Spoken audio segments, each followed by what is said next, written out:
this meeting is for members only. And a member, you are a member if you can vote in your mutual. If you are not a person who can vote in your mutual, you're not a member, and therefore this meeting is not for you. All right? I'd like to call the meeting to order.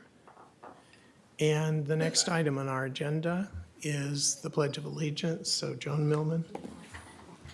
Please stand. Ready? Begin. I pledge allegiance to the flag of the United States of America and to the republic for which it stands, one nation, under God, indivisible, with liberty and justice for all.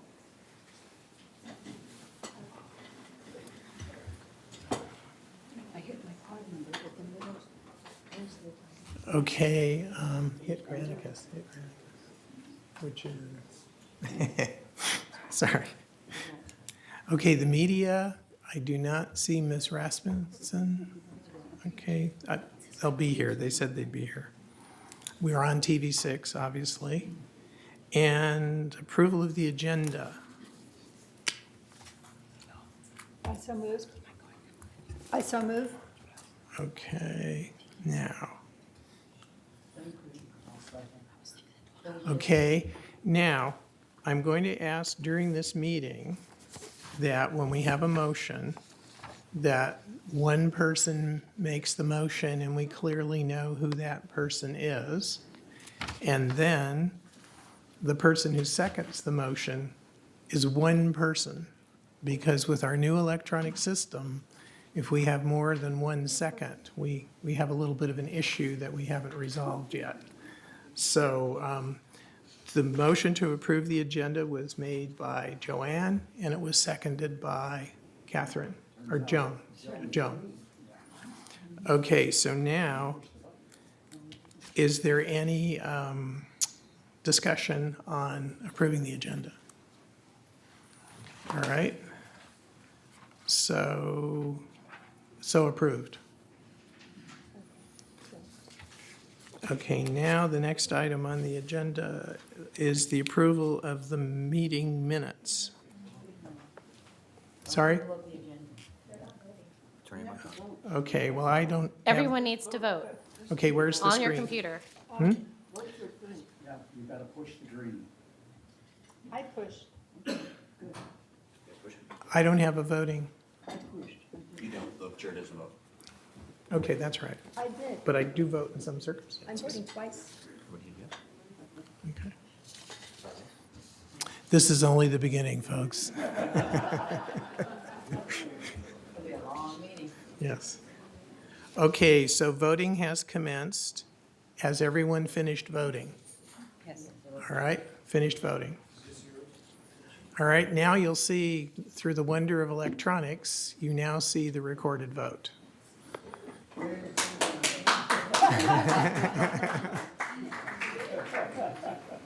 Okay. 7 of the 8 of us voted. John. Chair doesn't vote. No, that's right. There are 8 of us. Okay, so somebody didn't vote. No. There's 8 of us, 9 with you. Yeah, but That's there's right, only because 2 are 7 absent. ayes. Okay, all right. But the vote said 7 yes, 1 no no's. Yeah, So that's one right. person did not vote.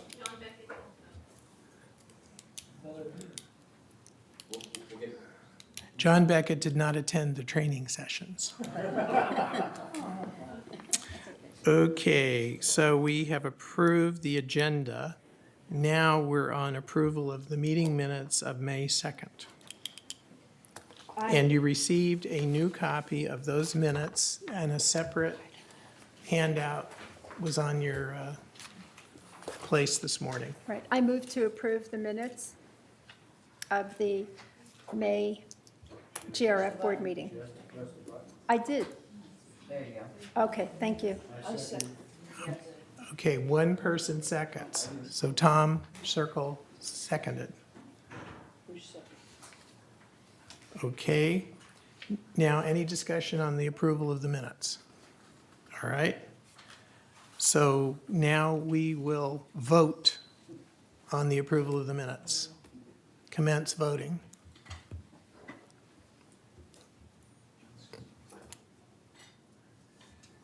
It's either yes or no or abstain. Okay, we are now finished voting. Wow, we got all 8. Okay. Okay. Moving right along. Report of the chair. And I don't have to press any buttons for that. Good morning. Today we inaugurate our newly updated boardroom. It has some very sophisticated technology, and it will become apparent as the meeting progresses that we have yet to master it. The quality of the design, workmanship, and features of this boardroom is a result of some very hard work and commitment by 3 people, Chuck Holland, Roger Richter, and our CEO, Brad Hudson. As a design professional, I always say God is in the details. And these 3 concentrated on those details, and we thank you for creating a state-of-the-art boardroom. And Brad is going to, in his CEO report, expand upon some of the features of the boardroom. Also on today's agenda, we have an item, 13A.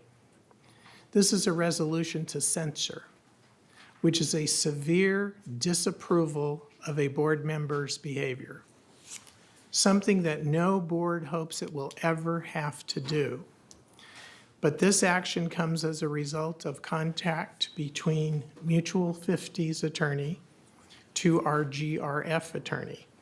And this is something we simply could not let pass or ignore. I have asked the director involved to resign from the board, but they, as of this time, have chosen not to do so. This is the only action that we can take, this board can take. Our bylaws do not allow us to do otherwise. The only people who could remove a director are the people who vote us on the board, the corporate members, who consist of the directors of United, Third, and Mutual 50. Should this director run for another term, I hope those corporate members who are voters will remember this behavior. And now, on a much, much more pleasant note, I would like to ask Tom Skirkle, Lori Moss, Bill Blaine, Brian Gruner, Marcy Scheinwald, and Dave Schmedley to please come up. We have a little bit of a presentation. Tom obviously is our director, Lori is our community manager, Brian's our director of recreation, Bill's the president of the men's golf, and Dave Schmedley is the tournament director of the men's golf, and Marcy Scheinwald is the head of the foundation. And they have some very good news.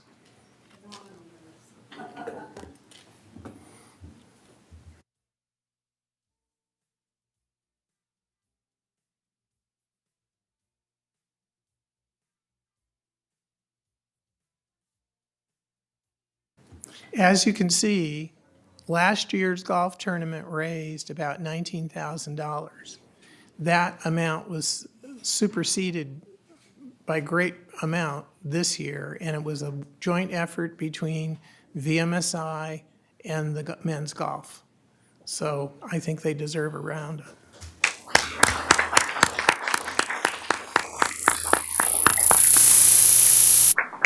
And on behalf of the foundation,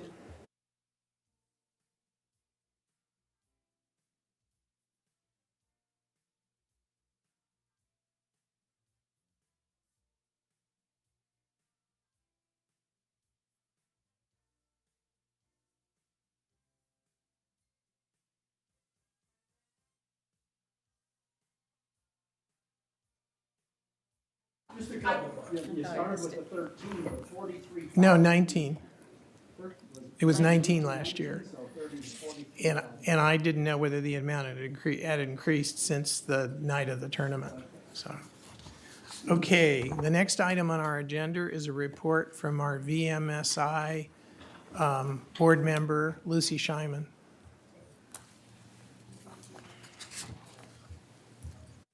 Good morning, everyone. To no one's surprise, our VMS board is doing very well. We have a great team. Marcy is one of them. At least once a month, we hear from various department heads at VMS. This last one, we had Miss Christine Spar, who is the customer service and call center supervisor. She's relatively new, but what a fantastic person she is. She described what they do, what they were doing, what they are doing, and what they hope to get done. And let me try to summarize what she told us. One of her top priorities is training. She plans to incorporate customer relationship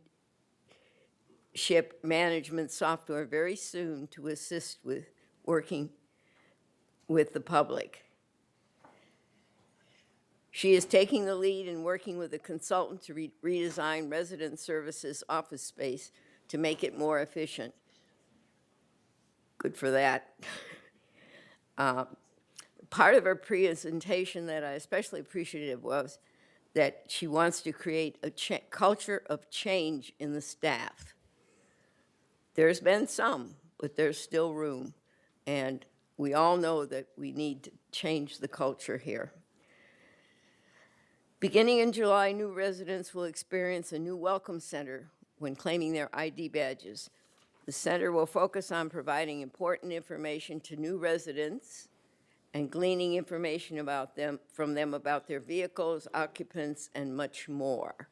Now, these are areas that we didn't concentrate on in the past, and the vehicles have to do with the parking situation, number of occupants has to do with somebody's idea that maybe they should charge more for more people, and a lot of different things. Later this month, VMS directors and managers are undergoing succession planning and cross-training. These are issues that are very, very important. Succession planning for all of the department heads and the CEO is needed. What would happen if one of these people like Chuck Holland disappeared? He may before this meeting's over. I was going to say especially today. Yeah, don't go yet. No, but it's something when your operation is running smoothly, or at least you think it's smooth, then suddenly you worry, you wonder. Because in the past with PCM, we had people who abruptly left and leaving gigantic holes in the operation. So we're trying to plan for that. We don't want it. We just need to cover our rear ends. The methodology, of course, of succession is mentoring newer and entry-level staff so that someone can take over at a later time. Our next meeting is tomorrow, and we're going to hear from Bruce Hartley, Director of General Services, and talk about the employee benefit comparisons with like operations. This was part of our original, what do we call it? Our plan. We were going to, strategic plan was going to be that we were going to be as good as or equal to or better than the other entities around. We were going to be an employer of choice. So let's get there. The progress that I personally have noticed is solar water heating for the pools. It magically appeared at Clubhouse 4 a couple of weeks ago, and yesterday it started to appear at Clubhouse 5. And in 4 hours, they had already done the whole roof installation. So I stopped the guy and I said, how soon is it going to work? He says, well, it's going to take us the rest of the week to put in all the pipes to get the water to the pool. But this is a setup that has like a large sheet of plastic over the roof with little water tubes running through it. And the water heats from the sun just by being there, and then it is transported into the pool. And that's the part that isn't finished there yet. And the only thing that has been overlooked, BMS and along with other directors were invited to go to San Onofre Nuclear Station, power plant. And those of us who went were very impressed. It was quite an outing, and I think we learned a lot. Hopefully we learned that you don't have to be scared to death about this thing, and life goes on. Sometime the state of Nevada will get off its high horse and say, okay, you can put your stuff here, which is where, in my opinion, it belongs. There are a lot of good comments made to various employees. Landscape is getting kudos, and they are supposed to be working on pleasing those that aren't yet pleased. Mrs. DeSantis at Cul-de-sac 52 wrote about what an amazing job the trimming crew does. She's very pleased. She says it looks open and welcoming, and has more light in her area, and she can sit on her patio and watch the setting sun. In resident services, VMS employee Carolyn received kudos from Saul, who described her as courteous and friendly and appreciative of her assisting him in his recent lease permit. Mrs. Seal wrote an appreciation for a good job from landscape around her manor, saying VMS staff did so much more than just trim the hedges. They tilled the soil, cleaned out the flower beds, trimmed the dead blossoms, and cleaned everything. It looks beautiful. I sure hope they make it to my street. Anyway, it's going along fine. We have this beautiful new room. We seem to have happy employees, even Chuck, even though I'm threatening him. But think about it. How could you ever replace a Chuck or a Brad? And we do need to think about it, because someday we might have to. Anyway, it's a pleasure talking to you. Haven't been here for a long time, and it's always fun. This is a beautiful room. Thank you, Lisa. Okay, I neglected to mention a couple of things. One, Director Beth Perrick is on vacation, and it's quite a lengthy one, and it was well planned, and she wished us well today. And then Director Ray Gross has a daughter who is graduating from a nursing school program today. And this is someone who went back at age 36 or 38 and did this. So he's very, very proud of her, and that's where he is today. The other thing that I'd like to do is my neighbor, Kit, downstairs is 93 today, so happy birthday, Kit. She's a good neighbor. And the other thing that I truly neglected to mention is you do not want to be the first person that spills coffee in this room. Because Chief Moy is here and he will personally escort you out. So if you have not gone over to the coffee counter and gotten a lid for your coffee cup, do it. Because from now on, if you're drinking coffee in this room, it is with a lid, please. And we hope that we can, we hope that we can cut down on the number of spills so that our beautiful new boardroom doesn't get ruined in the first day. All right, the next item on the agenda is a report from our CEO, Brad Hudson. Thank you, Honorable President, members of the board. Laguna Woods community, there's no place like home. We're back after a multi-month stint at City Hall, and I think the wait was well worth it. When we looked at this project, I mean, there were a number of aspects that needed upgrading, but really, we looked at functionality, transparency, and security as our sort of guiding force here. And so in terms of functionality, we wanted this space to be able to do many, many things. And so you'll see digital cameras, studio lighting, professional sound system. So this can serve our boards, our committees. It can serve as a lecture hall. It can serve as a training room.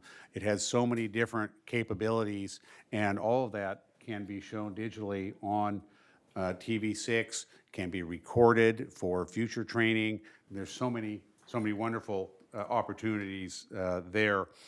We wanted, and I'll go through some of this in more detail, to really increase transparency, and this whole system that we've put in place does that. Our agendas are available to residents earlier. So instead of maybe getting the agenda on Friday, now you get them on Wednesday. They're posted online Wednesday. Residents can comment online. For example, you may have a housebound resident.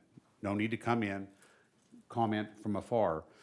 All the meetings, and this isn't quite functional yet, but will be shortly, will be streamed live. So say you're a part-time resident here, but you're interested in board activities, you could watch the meeting live from the Minnesota or Arizona or wherever it is that you are when you're not here. Or if you just can't make it down here, you're not in the area, maybe you're down with your grandchildren at San Diego Zoo, you can watch the meeting live on your iPhone. So those kinds of functionalities and transparency are a big part of what we're doing here. And then lastly, we wanted to enhance the security a bit. And so we've done a number of things so that residents can come here and feel safe and secure in voicing their opinions, whether popular or not, here, and that we can provide for their safety and security while they're doing so. So there's a number of elements. We won't go into the details of that, but we've included a bunch of things like that as well. In order to make all of this happen, and I'll take some blame for this because I kind of listed out the functionalities that I thought were important for the board to have, for the community to have, and so comes to find out it takes basically 6 separate software suites to make all that happen. And so I'll just detail some of that stuff. It's pretty interesting. For example, we have the iLegislate suite that does the electronic agendas, has a request to speak thing. You know, in the past, when a board member wanted to speak, you know, there was one raising their hand over here and maybe one over there. And, you know, if you had a board president with a bad left eye, that guy over there never got to speak. And so this kind of takes that out of the equation. You push a button when you want to speak, it shows up on the president's screen, and he calls on you. So it's quite different. Same thing with motions and voting. The agendas are all electronic right in front of the board right now, and there's a note-taking feature. So the board could, I'm not saying they will, but at some point eliminate the need to produce any paper agendas whatsoever. We could all look at the agenda material online. We could look at them here online, take our notes online, and you're talking probably tens, if not hundreds of thousands of dollars a year in paper and printing and distribution costs that would be saved. And so those are the kinds of things that we have the capability to do. And then we also have the Live Manager app, which allows the corporate secretaries to manage the meeting, what shows on, there's many screens here, you only see a few of them, there's several back here as well, but to manage all of that, what shows on what screen at what time, to record the voting, take the roll calls. The minutes are done about 75% electronically now. Before, it took these ladies 3 or 4 days to figure out what happened and to take the minutes and to print them out and all that. Now most of that is electronic, and so we can put them together very, very quickly. Also, there's the video stamping. So not only can you watch a past meeting, well, a current one as well, on the internet, but you can watch it in terms of only agenda items you're interested in. So if you want to go back, let's say you missed today's meeting and tomorrow, this isn't ready yet, it will be shortly, and tomorrow you were interested in one particular item, you can go back to the video, and watch that one item and not have to look through 3 or 4 hours worth of material to find out what happened with the one item you're interested in. So a lot of very interesting functionality that makes the corporate secretary's job much more efficient, provides much more detail and accountability for the community, and really was going to save some money down the road. And then the Media Manager app takes care of all of the recording of the meetings. It's very similar to a DVR and makes that information that I just described available. The VoteCast display, it seems like a fairly simple thing, but I mean, you've got, you know, a number of monitors up here, different yes, no, abstain. There's all kinds of capabilities there. That all has to be managed by a software platform. That's a different one. The Speak Up platform is your e-government online transparency feature, which has a lot of those functionalities I talked about earlier, getting the agendas, looking at the videos. And then for staff, this is kind of a good one here, is the peak agenda management allows these agendas to be developed online.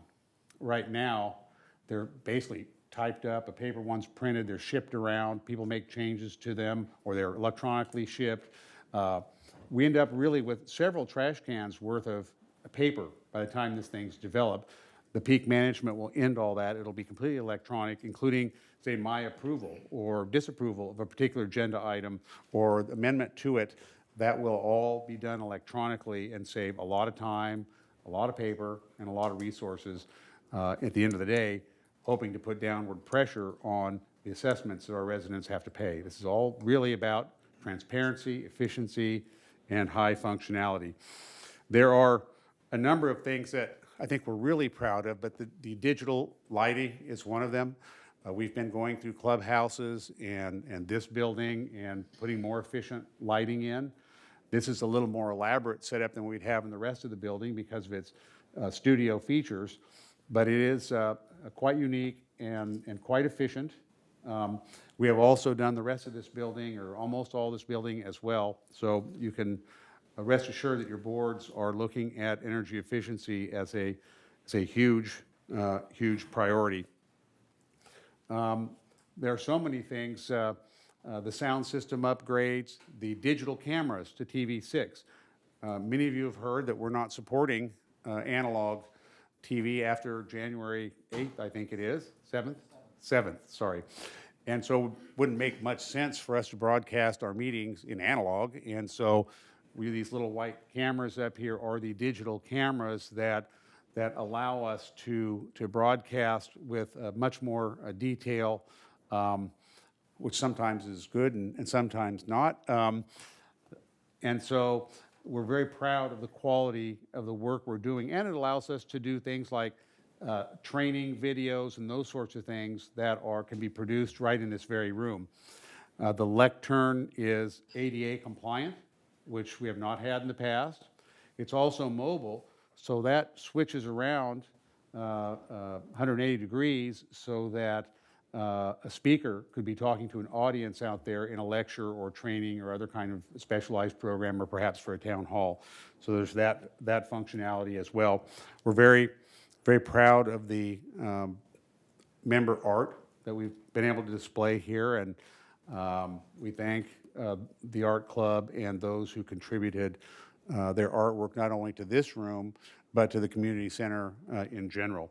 So so I could go on and on, probably too much. Yes, Mr. President. The hearing loop still Yes. exists? We still have the hearing loop. Actually, it's been highly upgraded, and so that should be much more effective for those who have hearing impairment and need a little extra boost. So there's so many things that I could talk about here, and certainly if a resident has deep interest in some of these innovations, I'm more than happy, and I know Chuck is too, to sit down with them or meet with them here and go through them. But we're very, very, very proud of the work that's been done, and I know Chuck and Roger, President Parker has been deeply involved as well. So it's really been a team effort to provide really, I think, a very cost-effective solution, not only to to governance, but also to transparency and training and functionality that I think our community is going to enjoy for many, many years to come. One thing, the installation of the high-definition cameras was done by volunteers. Yes, oh, that's a good point. Yeah, and we had a whole task for an HD conversion task force, and they were out. We would have done this first, but we knew this project was coming, and so they've been out at Clubhouse 5 and Clubhouse 3, installing, along with our staff, these HD cameras. I don't know how many of you saw the Memorial Weekend event on TV6 that we recorded from the Performing Arts Center. Anybody see that? It was a pretty good production and a great show. Uh-oh. Well, there's always corrections to make. And so, same thing here. We had volunteers from the HD task force, and Director DiLorenzo, you could probably list off the names of those volunteers that work for your committee. May I speak? Yes. With what Judith just said, I started looking more carefully at your mouth and paying attention to my ears, and we seem to be more in sync now. Yeah, it's a little better. It's still going to be a microsecond in there, but it's a little bit better. It doesn't look like a really bad titled foreign movie. No. It looks more real now. Anyway, so a number of members of the HD task force that helped out, and I'm very, very proud of that. I want to hit on just a couple of things. Other than that, though, I'm certainly glad that this day is moving as well as it is, because I've been involved in a few of these before, and some of them got off to rocky starts, and this is not too bad.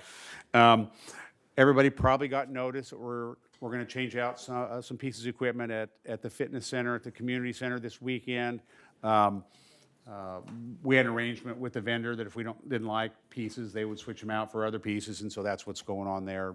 There were some residents that had difficulty using some of the equipment, and so we're going to go ahead and get something that's a little better.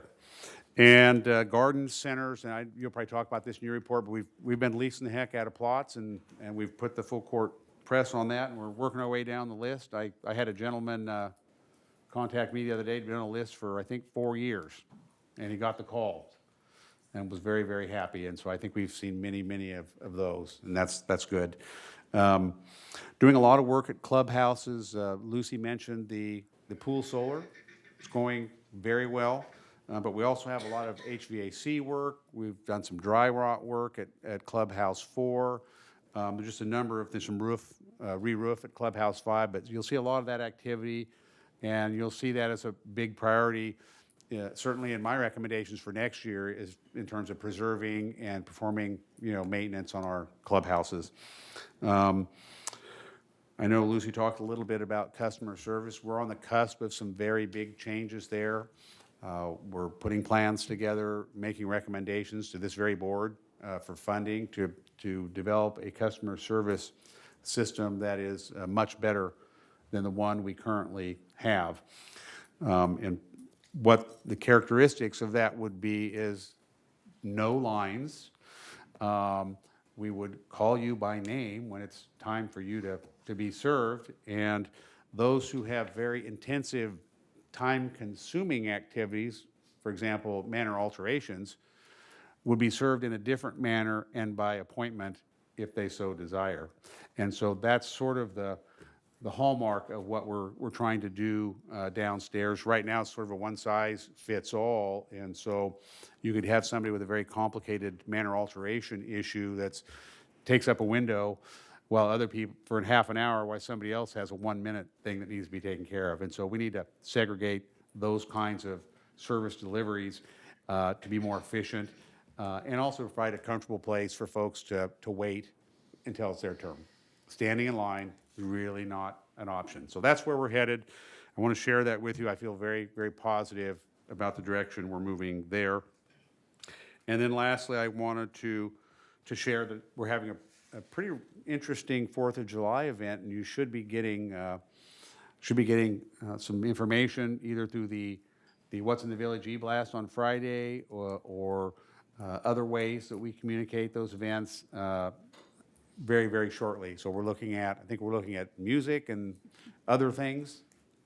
Is that going to be at Clubhouse too? Yes, it is. Are we going to have an American flag for July 4th? Yes, we are. Thank you. Yeah, it's coming. It is on its way. And so it had to be the christening of the flag. Well, since you said that, I feel compelled to say that I was just notified before the meeting that the city finalized the permit on this project at 9 o'clock this morning. So, see? So we're legal. You're legal. We're legal. We didn't even have to get a temporary certificate of occupancy, so that's great. So yes, I think we're looking at a very large, exciting event for the 4th of July with music and fireworks and food and fun. And so we're expecting a pretty big crowd. It is likely that the Clubhouse 2 and the golf parking lot will be closed, say, after 1 or 2 o'clock. So we'll have because some of the event takes place actually on the golf course. And so we will be providing transit from various parking lots for residents using our bus system. Be nice to have somebody on the bus for a change. So very excited about that. Again, look forward to seeing you there on the 4th of July for a really cool event. I hope it's not too hot, but I can't guarantee that. So anyway, President Parker, thank you for the opportunity to speak, and if you have any questions, be happy to address them. Okay. Any directors have any comments? Catherine? Yes, I'd like to compliment Brad and the team. I think this facility really brings us to a state where communication has been one of the issues that many of us had fought for.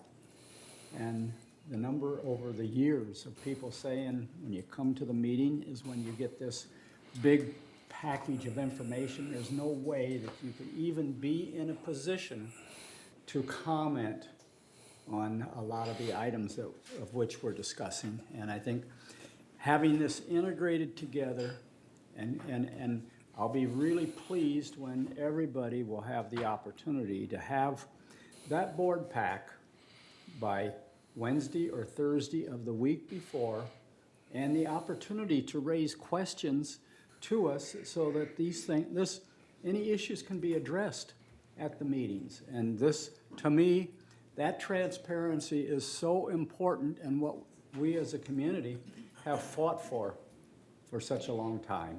And I really, I know I was in the beginning when there was discussion to change this, I thought, well, maybe that's a little bit lower priority, but now I'm convinced that by integrating the electronics and everything so that we can position and communicate effectively to this community, which, 16, 17,000 people, hopefully more people are going to be interested in what we're doing, are able to participate with us.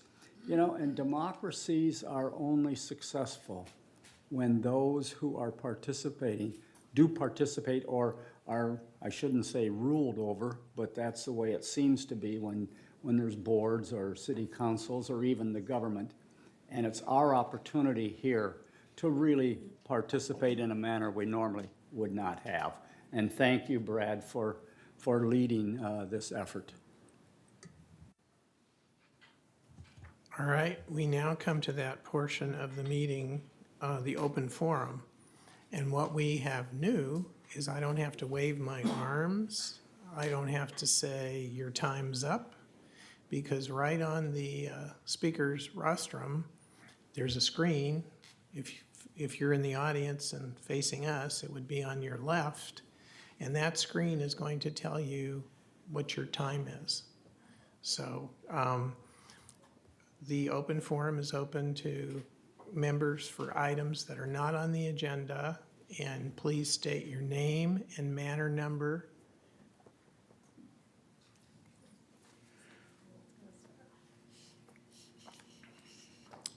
And in the future, we're probably going to have speaker cards so that there'll be a list of who's speaking and you'll know what order, and that way you won't have to be standing in line. You can just come up But please continue, ma'am. Before you start my timer, I want to make a comment about the hearing loop. So the hearing loop is working wonderful, and I appreciate the captions. But I need to say that when people are speaking off mic, like the presentation from the men's golf club, the person speaking was not on mic. I could not hear because I am using the loop. Also, Catherine commented as well, and her mic was not on. So just suggesting maybe wireless mics for people that are not on mic. Okay, thank you. Okay, so time starts. My name is Tony Berrient, 21390. I'm the president of the Hearing Well Club. I'm here today to create awareness about hearing loss in the village to GRF board members and the staff of Laguna Woods Village. The Social Services Department reports that the average age of Laguna Woods residents is 79 years old. The National Institutes for Health reports 50% of those who are 75 and older have a disabling hearing loss. We have 18,000 residents. Doing the math, we have 9,000 people with a disabling hearing loss, and that's 50% of village residents. My request today is that the board and the staff keep in mind that 50% of the people you serve have a disabling hearing loss. Over the course of the 5 years that I've lived here, I've advocated for hearing assistive devices, hearing loops in the clubhouses. I've had a measure of success, but I'm not done yet. And today I must report a failure on behalf of with the board, the staff, and contractors that did not have any focus on the 50% of residents with hearing loss in the refurbishment of Clubhouse 2. The meeting rooms have absolutely the worst acoustics known to man. If you can imagine, there was no preparation was made for the hearing loops that were installed. They were not connected to any audio system. People that are hearing, normal hearing, have told me the reverberation and they cannot hear properly in the meeting rooms. It's horrible, even for normal hearing people. I want to ask you to please, whenever you are considering projects, making plans to create and improve the village, please consider that 50% of your residents have a disabling hearing loss. Please get expert counsel for better acoustics and assistive listening devices in the clubhouses or hearing loops in meeting rooms. Thank you for listening, and I will be back.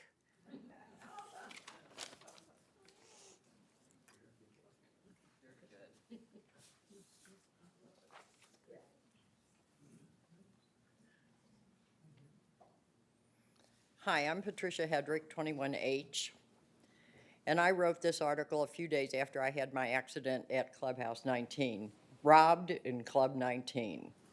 On Monday, April 24th, my granddaughter and I were entering Club 19 for a celebratory lunch. As we entered, two women were leaving the restaurant and it appeared that they would not move aside to give us room to pass comfortably. I moved slightly to my right to give them room and tripped on the base of the column in the entryway. Down and in severe pain in my shoulder and arm, my granddaughter phoned 911. Several people gathered around, and I heard a man's voice say, "What happened to those planters that were in front of the columns?" Village security arrived, firemen, and ambulance. I was unable to move and had to be transported to Saddleback Hospital emergency room. My first visit ever to an ER for myself.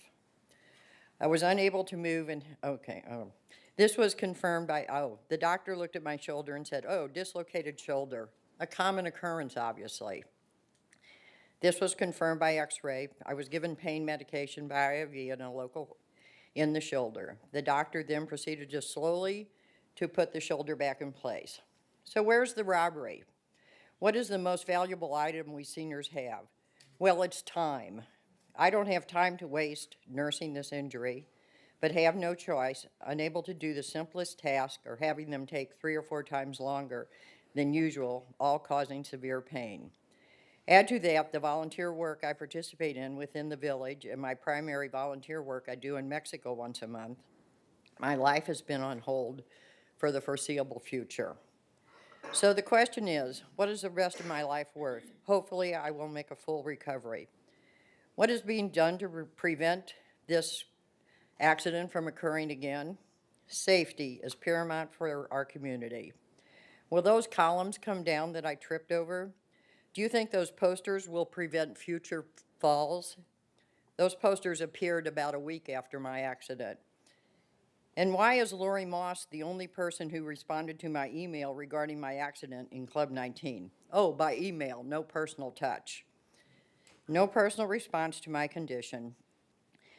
Are they all cold-hearted at VMS? I don't think so. They're just following their rules. Do they not care for us residents who pay their salaries? So I don't know if any of the board is aware of the posters that went up in Club 19 in front of the columns, but that really frosted me. So obviously accidents have happened there before. Those bases of those columns are all scuffed up with walkers hitting them, canes hitting them, people tripping over them. I did not appreciate when I asked for a copy of the security report. I was not given the full report because there's some California law that protects the agent who took the report from what was said by other people in the room while I was down and in agonizing pain. If you've never had a shoulder injury, thank you.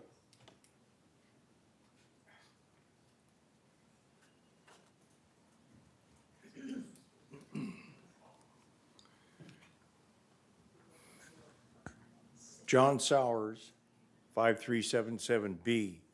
I was here at the last meeting over at the City Hall and mentioned the recreational vehicle RV parking area rules and regulations, which paragraph H plainly states there are to be 5 spaces available empty for any resident to have on call, and that if there are not the 5 spaces available, a space occupied by a resident with 2 spaces should be asked to leave to make the 5 spaces available in accordance with our rules and regulations. And I mentioned that last time. I'd like to have some sort of a report possibly on its status. Cell phones. Apparently we need a tower here because my Verizon telephone does hardly work in various places here in the village.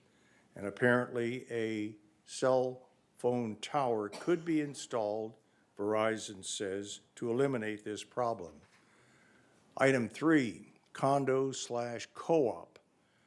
When I first got here in the summer of 1995, I occupied a co-op, and electricians and plumbers were readily available to do minor activities. I subsequently have bought a condo, and they are not available for any purpose whatsoever in a condo. I have to pay $75 to $150 an hour for an electrician or a plumber to do work, whereas I think the plumbers and electricians here are available, or if they're not, they should be hired to become available for condo owners' use. And lastly, I would like to talk about the exercise equipment up in the 3rd floor that apparently is available, and I would like to buy a possible exercise equipment to help me in my problem here in the tummy. And the last item I'd like to say, and thank you for your time, is there's no clock in here. What time is it? Thank you. John Sowers.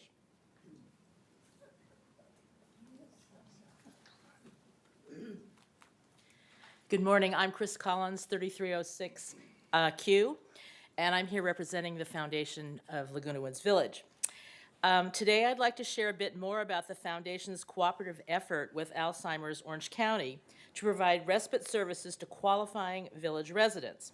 If you need a break from caregiving, now you can have one with Drop-Off Respite Care Program at the new R&R Respite Program at the brand-new South County Adult Daycare Center located at 24260 El Toro Road in Laguna Woods. You will be able to run errands, go to medical appointments, visit with friends, or just relax for a few hours, all with the peace of mind knowing that your loved one is being supervised and cared for in a safe and caring place. With the assistance of funding from the Foundation of Laguna Woods Village, there is a limited time offer for Laguna Woods residents. They can try the R&R Respite Program for free. An initial screening and paperwork are required prior to starting. For more information or to enroll, please call the Laguna Woods Village Social Services. We are so proud to be able to partner with Alzheimer's Orange County to offer this new service and to assist village residents facing financial difficulties. As one resident recently wrote in a thank you note, and I quote, "In these hard times when anyone can be facing financial difficulty, it is comforting to know that the Foundation of Laguna Woods Village is devoted to some level of relief for those in crisis." We in the Foundation of Laguna Woods Village are so grateful for the generosity of the many village clubs, as evidenced today by the golf club, and by individuals who make possible the work that we do with all the generous contributions. So thank you very much.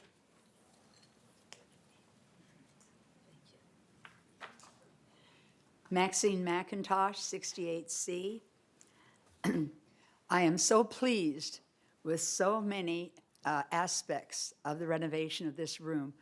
I hope that we see more people here from the community to come in and appreciate this and absorb it. For one thing, the carpeting is not only attractive and modern in its pattern, but I remember the CEO saying that when there's a damaged area, they can take up a square of the carpeting and replace it, that they have kept extra pieces. I think that's wonderful. Any of us who sat through the old blue carpet and saw all the coffee stains that wouldn't come up can appreciate that. The chairs are so comfortable. You have 80 chairs in here. And for people sitting more than an hour, I want to assure them they can be comfortable in this chair. I think that's wonderful. The Granicus system that the board members are using, I'm so glad GRF went first and not United. And I know it's a challenge. It's different. Those of you who have played with or utilized in business all kinds of contemporary materials in laptops and your telephones and so forth, find it easier. Those who have spent less time in front of a computer screen or on a telephone will find it more challenging.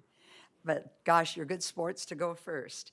And another thing really important here, really important for everybody to know, is the sound system is excellent. I sat kind of in the middle, I moved to the front, I went to the back, and the volume that I had in hearing people speak never changed. It's excellent all the way to the back of the room. That is a big gift to the community as well as the board members. I thank the board members for overseeing these improvements, and it'll be interesting when our board does it next week. Thank you.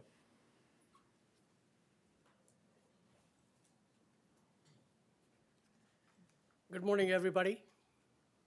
My name is Cash Akrakar, Building 201E, like Emily. I first want to compliment everybody in this big effort in getting a conference boardroom that is, I would say, 1/10 of 1% in the country. I've been to a couple, not too many, but this is about one of the best, has everything one would need other than maybe a clock. That's a good suggestion. I want to talk about the coffee rule and the no spills rule. It's great, but we all have to follow it. That includes everybody behind the counters there as well. Also, it takes a village to be the best. I have enjoyed every day of my life in the last 1 year that I'm here. And I'm looking forward to even more as long as that guy up there lets me. But it takes a village, and everyone should keep negativity to the lowest. some people come here and make negative comments which really are not good, are not healthy for the whole community. So everyone, I would like to request everyone to keep the negativity low, and positive comments always help. Thank you.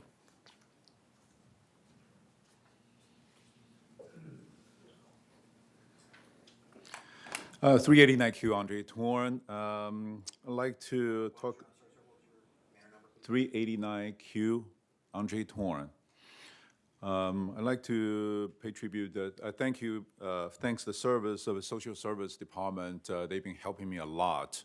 I moved in here about 3.5 years ago, and my mom has been in graduate decline, the dementia stage, and I received a lot of help from our social service department. They've been really helpful, guiding me go through the finding the nursing home and going through the process of finding the support group. And we also have a caregiver provider support group here that will help all the people that are their relatives, their parent, or the other people that they're providing the caregiver support. That is very, very helpful.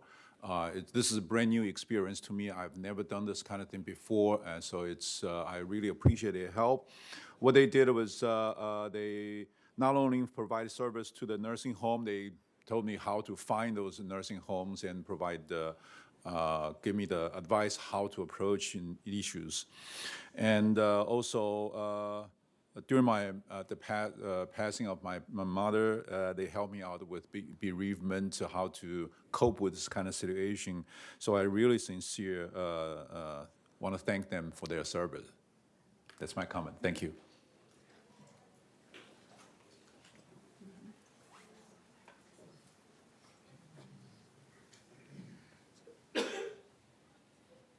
I'm waiting for the three.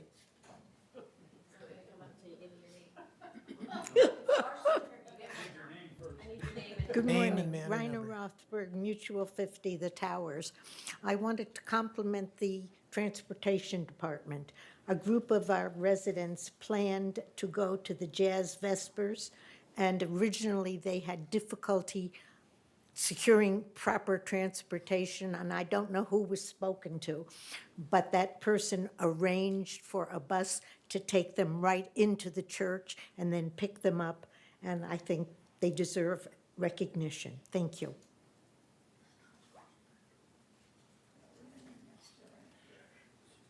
Mike Landry, 693B. I'm sorry, sir, what was your name? Mike Landry, Landry, 693B boy. Kudos and request. I want to throw kudos at Lori Moss, Chris Farr, Eve Morton.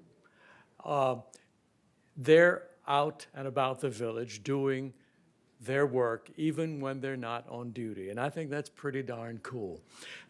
We go to coffee. We have a gaggle of geezers at Starbucks every morning, and Eve and Lori and Chris often show up there. And they'll take whatever we throw at them. If we have questions, they don't say, well, I'm not on duty. Yeah, they're on duty. They're there to help us. So kudos to those three. And also to Mike, is it Sappington, the landscape guy? Sappingfield? Swing home. Oh, okay. Mike S. For the work they're doing with more succulents instead of the plants that need a whole bunch of water. I think what they're doing is really very lovely. Thank you very much. No, the negative, just request actually. The boxes at the laundry rooms are filling up. Now not that they're $1. And so sometimes we have trouble. I don't do laundry, my wife does. I do windows though, I want you to know. But they fill up a little quickly and we can't get the quarters in. And the other question is about the little bathroom cubicle out on the creek.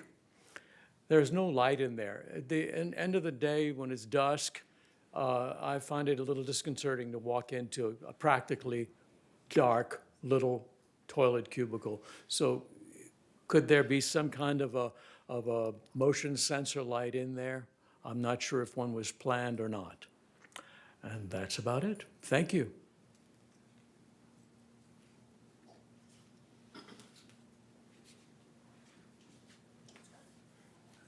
Good morning. Juanita Skillman, 2154N. I am the board representative for the Village Library, which is one of our best amenities. And it's staffed by over 75 volunteers. And I'm here today to announce the sad passing of one of those volunteers. Dan Avino has worked there for quite a while. He is in charge of all of our DVDs. He purchases them. He makes sure we have the most updated ones. He takes out the ones that are not well used, and we have our sales once a year. He will be sorely missed. His wife, Hope, is also a volunteer, and our prayers and thoughts go out to her. Thank you.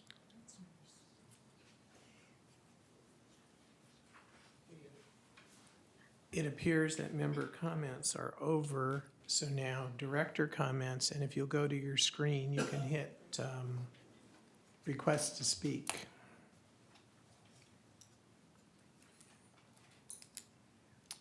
And so the first speaker is Judith Troutman.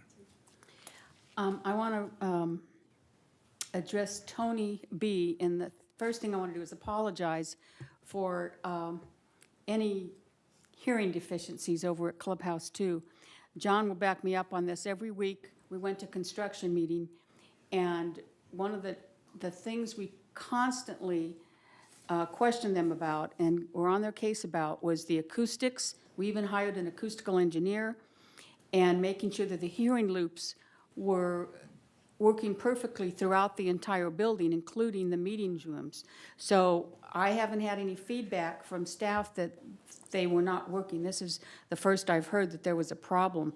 So we definitely will check into that, and I just can't apologize enough. And John can say more on that. And then I had just one other thing I wanted to talk about, Patricia, that the 19 restaurant, again, apologize for that overlook, and hope you're feeling well. Are you still here? Okay, so I apologize for that, and you have our sympathy, of course. And Lori usually pays very close attention to everyone, so don't hold that against her because she's one of our best employees. So you have all of our sympathy here, and we're going to make sure that doesn't happen again. And if there's anything we can do for you, please contact us. Okay, that's all I have. Just to add what Judith said regarding Clubhouse 2, we have a very lengthy punch list items to do at Clubhouse 2. And it became apparent once the rooms were finished that the acoustics in the two meeting rooms, there's nothing that absorbs sound. And we actually, this board, had a workshop in the Los Olivos room, and I brought the furniture in from outside because it had upholstered cushions so that there would be something to absorb sound, and that seemed to help. But it's on the punch list, and essentially, we want to have an acoustic person come up with the solution. So if it means putting carpeting, if it means putting some kind of baffles, whatever, but the acoustics in those two rooms is been noted, and it's on the list. So, and I'm hoping that the resonating sound in the meeting rooms is not connected to the hearing loop, because it's my understanding that we put in a quality hearing loop that would be the equal to the hearing loop that was done in this room. It wasn't something that was wired after the fact. It was planned from day one. So I hope we have two separate issues, that the hearing loop's okay, the meeting rooms resonate sound. Okay. The next director that's on my list is Tom. Yes, thank you, Mr. President. I would like to comment on Chris's report on foundation activities. I want to reemphasize for anyone who missed the presentation this morning, the significance of what the Men's Golf Club did in partnership with VMSI. I've been a long member of the golf club, golfing community, and have worked with their board a lot on many issues. After coming on GRF, being on boards for about a year and a half, obviously I felt our tournament that supports our foundation was a big success. However, how do we make it better? We team up. And when we team with our staff and other volunteers, we more than doubled the amount of money that's donated to our foundation. And I just would hope that our community and the leadership realize the significance of what this effort and what we did on that day for our people who need it. And we hope next year to make it even bigger and better so we can help more people, and that's the name of the game. And I again would stress, work together in everything we do. Thank you. Thank you, Tom. Catherine? Thank you. I was going to comment to John Sowers relative to the Verizon tower that they have requested. This has come before the GRF board on occasion. I know it's come before the city multiple times. In fact, there was one time they were going to, from my understanding, was going to put it over here on the corner behind the service station up on the top on the roof of the rental facility. It's really up to Verizon, and it's we don't have any control, although we will not basically approve a tower being put in a place that's not appropriate for the community itself and interferes with the ability of the look of the community. The city is the one who ultimately has to approve it unless it goes into on our property. So it's both. And then regarding, I know you commented about having the opportunity for plumbing services and services from from the community.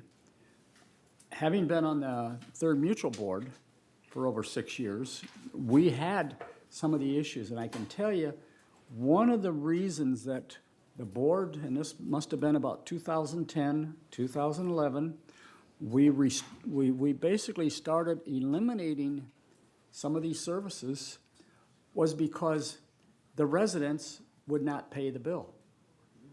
And we had a large situation of residents, when they'd get the invoice, they would refuse. They say, well, I didn't sign it, I wasn't happy with the service, or whatever. And so we basically, at that point, made those decisions to eliminate that service because we were, the residents, and I agree, it was just a few, it was, this is where you get penalized when some people say they're contracting for service and don't get it. Now with VMS here, it's up to Third Mutual to take a look, and maybe there's a different way of handling it than the way we were handling it 6, 7 years ago. And so I'm just giving you a little background. I agree that it would be nice for us, because I live in Third, to be able to call a plumber out if I needed a plumber, and the rate would be considerably less than what I end up paying for somebody coming from the outside. Understand the issue. Boards have discussed this many times. I don't know the position of Third Mutual at this point because I'm not on that board. And thank you. Brad would like to respond to some of this. Yeah, there were a couple there. First of all, I'll get the important stuff first. The clock goes above that door over there behind Director Phelps, and it is on back order, so the clock will be here. The exercise equipment that was mentioned, some of that will be on exchange with the vendor. Some of it will be auctioned as surplus property pursuant to GRF rules with respect to that. So you should see that coming. We'll send an e-blast out to everyone, letting them know about the auction, where the stuff can be viewed, and when bids are due by. So we'll get that out to you. I don't know when the next one is scheduled, but probably in the next month or two. And then this has been an ongoing debate, is the RV lot, and the policies need to be changed. I suspect when that reservation, we'll have 5 available at all times sort of thing came up, we probably had a lot of vacancies. Right now, we have a waiting list of at least 50, Chief? 40, okay. There are many people on a waiting list, so keeping 5 vacant when you have all those folks on the waiting list just doesn't make any sense. And so we have, I think, not done that. But Chief, you want to speak to this? Right, thank you. Good morning. Chair Parker, board members, thanks for the opportunity to speak real quick. We have a working group working on the policy as well as looking at the RV lot itself and trying to consolidate and move some things around. The waiting list was well over 60 just last month, but due to the work of our team, we're currently at 37 with more changes. So we've made some headway. We expect to make further ground or gains on this and get that number down significantly. And we'll be able to report back through the SCAC committee on that. Yeah, I have to point out, the chief is very gracious. I'm not so gracious. It's much like the garden plots. You know, you have somebody that has 10 plots and somebody else who's on the waiting list for 5 years. And here we have, folks who have more than one spot, or they have their kids' RV in there, or they do little things to sneak their way into the very favorable rates that you've offered. And so we're going to find them, and we're going to stop them from doing that so that everyone who is duly entitled to an RV lot can hopefully have one. It'll take time, but we're putting work in to make sure that it's fair for everyone. And I think that's important. I have had considerable discussion with the third board on chargeable services. It's really only an issue for Third Mutual in the co-ops at United. We provide a lot of those services. It's a matter of daily business. We go through and we change batteries in alarms, and we check the grout, and we do minor plumbing as part of I think every couple of year tour of each manor. So we have a regular maintenance program. In Third, those improvements are mostly owned by the resident. And so as Director Freshley stated, and she stated it quite accurately, that program was discontinued a number of years ago for the very reasons that she stated. The third board wants to institute those services. Right now, it's really a matter of staffing, and we inherited a fairly large backlog of things to do around here. And so I've been a bit hesitant to offer a new program when I'm not 100% satisfied with the way our current programs are operating.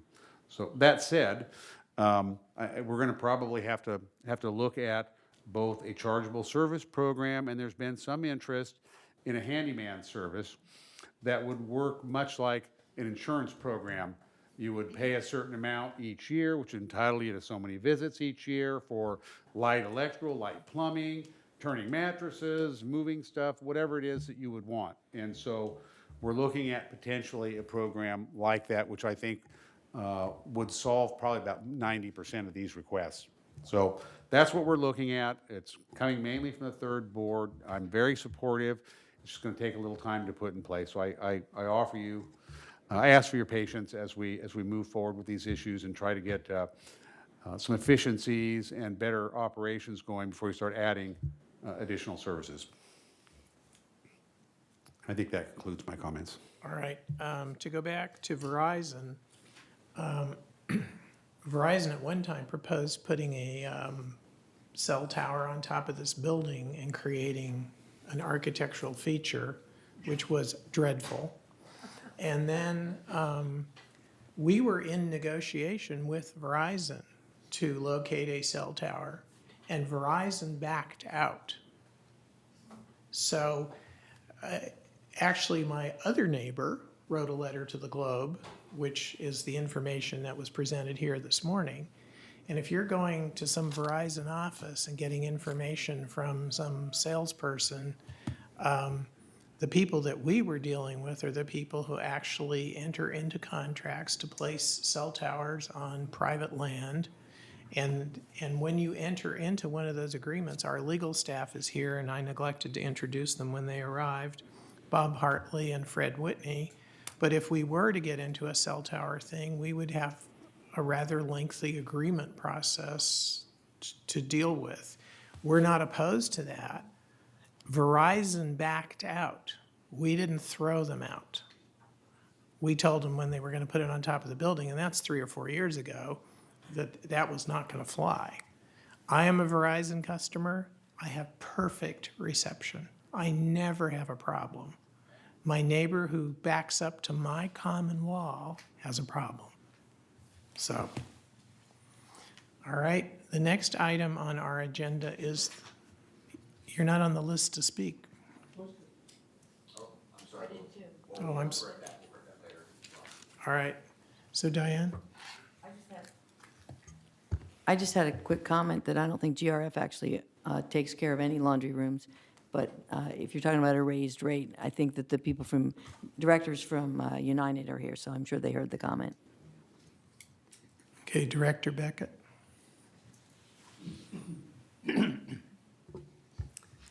I would like to talk to the lady who fell down at the restaurant 19. First off, I want to repeat what Director Trowman said, and that is we offer you our sympathy for that accident. And you made the statement, safety is paramount.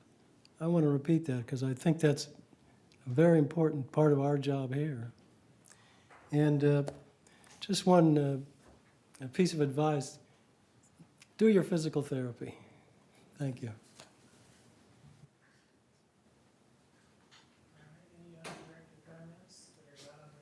Excuse me, any other director comments that are not on my speaker list? Okay.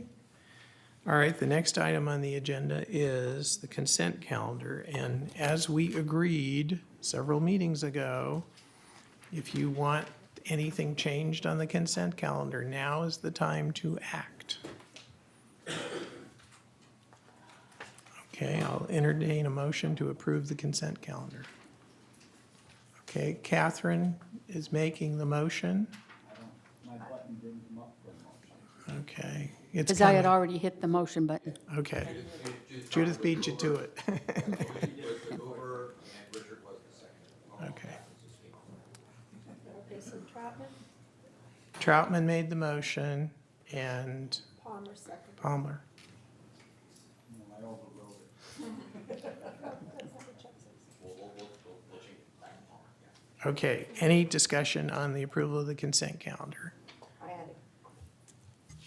I had a comment, you just said that if they wanted to make changes, they needed to do it now, but I thought we had agreed we were going to do it in the beginning when we No. talked about the agenda. I think so. All right. And so that was all. My brain is filled with electronics this morning. Okay, That's too late. okay, right. Okay, but we have no controversy today, thankfully. Yeah. So I believe we can then approve the motion. We can vote. Everybody's voting now? Yes. And I now have a voting screen, which I haven't had yet.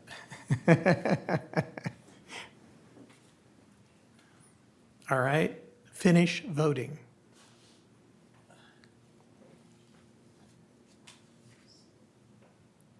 All right, motion passes unanimously. All right, the next item on our agenda is 12, unfinished business. And Joanne? Okay.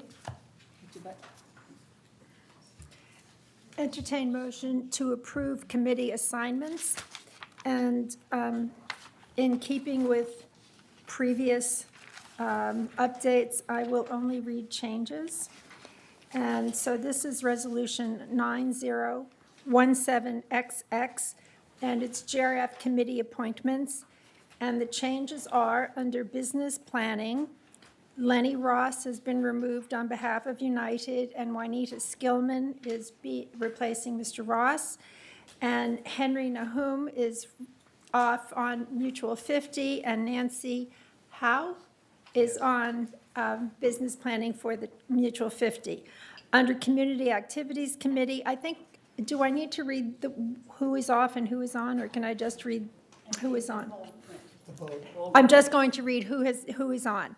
Jules Salon from 3rd is on Community Activities. Annette Sabul-Souley is on Community Activities. Maxine McIntosh and Rina Rothberg. On Finance, Annette Sabul-Souley is an alternate from 3rd, and Juanita Skillman is on United, and Nancy Howe is on for United. Who No, is on for Mutual 50? Finance, Nancy, In the new one? She's not. I don't think you have the new one. I apologize. Yeah. It's different. It's, Thank you. Okay, thank you. On Finance, Gary Morrison is on for United, and Nancy Howe is on for Mutual 50. and there is a change on landscape, which you're coming to, and that is that it will be Juanita Skillman. Not Maxine. Not Maxine. Okay, thank you. As John stated, Maxine is now not on, but Juanita Skillman is on landscaping. Maintenance and Construction and Energy, Jack Bassler is on for United. Media and Communications, Maggie Blackwell and Steve Leonard are on for United. Mobility and Vehicles, Andre Torn is on for United, and June Greenwald is on for Mutual 50. Security and Gloria Moldau is an advisor. Correct. To mobility, pardon me. Security and Community Access, Susan Kane is an alternate for 3rd, and Cash Akrakar is on for United. Lou Parker is a non-voting advisor. For Laguna Woods traffic hearings, there is a member board rotation for Mutual 50. That means all board members from Mutual 50 will be alternating on that one. Resolve further that Resolution 9016-57, adopted December 6, 2016, is hereby superseded and canceled. And resolve further that the officers and agents of this corporation are hereby authorized on behalf of the corporation to carry out this resolution. Thank you very much. So you're gonna I move- so move. Okay, now we need a second. Catherine seconds. So, any discussion on the resolution? Yes, I should be on your list to speak. Okay, I don't have that screen yet.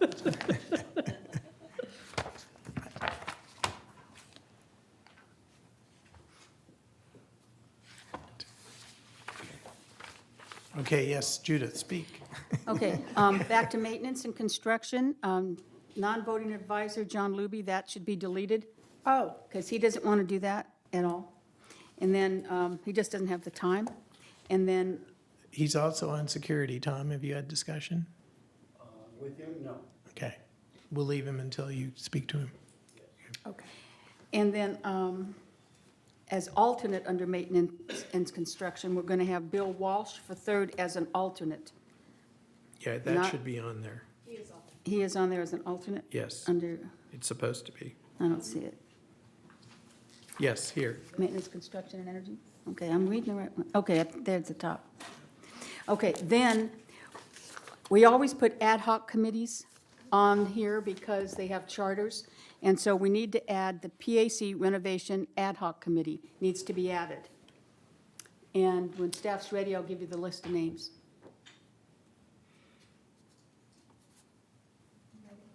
Okay, Judith Troutman, Chair. John Parker, Vice Chair. Beth Perrick, GRF. John Frankel, 3rd. Bill Walsh, 3rd.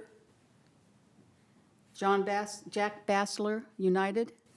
I think you can go a little slower. Okay, sorry. Okay, Okay, good. Bill Walsh, 3rd. Jack Bassler, United. Steve Leonard, United. Irv Wayland, W-A-A-L-A-N-D, from Towers 50. And that's all the changes I had.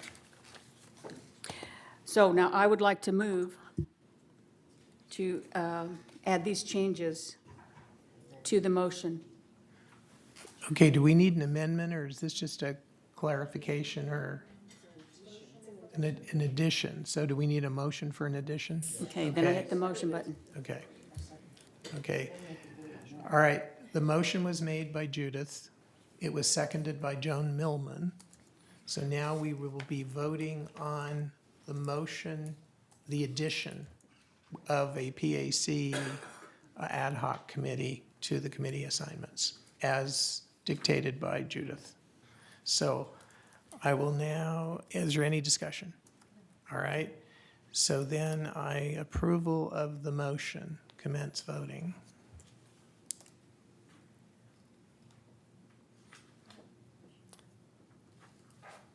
Richard, how would you like to vote? We'll have to, no? Okay, it doesn't appear anybody's voted according to this.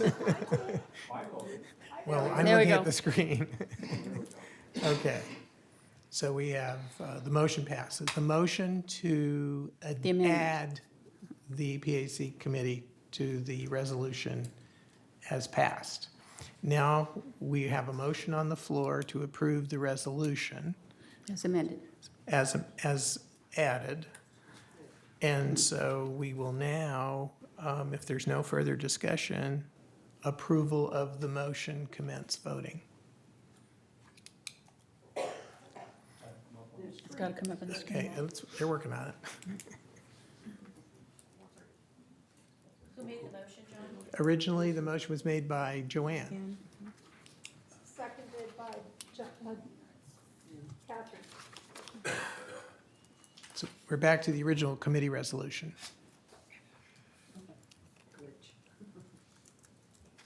Oh, it's going better than I thought it would. Okay, so commence voting. All right. Voting finished. All right. Okay. The resolution carries.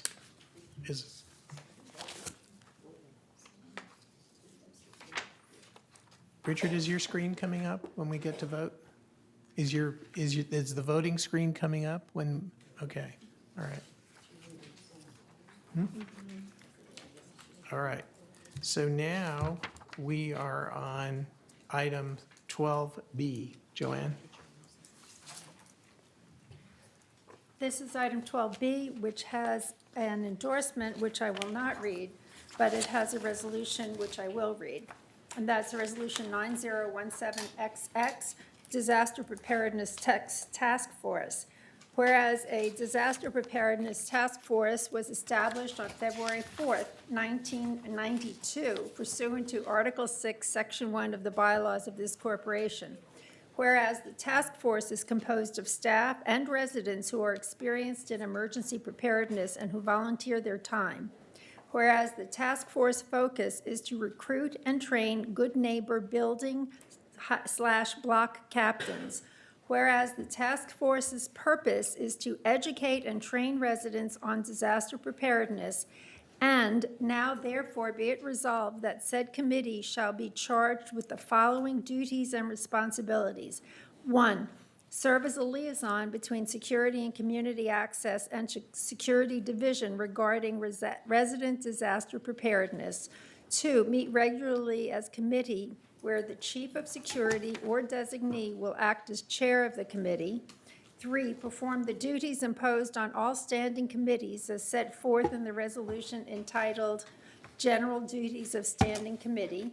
4, encourage the continued communication between the Security Department and Laguna Woods residents concerning disaster policies, function, operations, and activities. 5, inform the Security and Community Access Committee of the latest developments, trends, and innovations in the field of disaster preparedness. 6, promote and encourage continued communications and training between the Security and Community Access Committee, Good Neighbor Building/block captains, and residents on disaster preparedness issues affecting the general well-being of the village.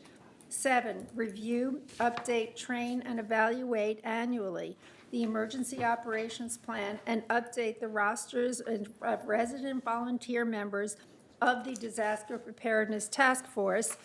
And 8, perform other tasks as may be assigned by the Chief of Security.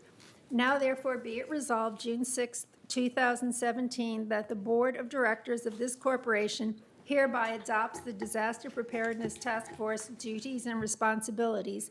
Resolve further that the officers and agents of this corporation are hereby authorized on behalf of this corporation to carry out this resolution as written. I so move.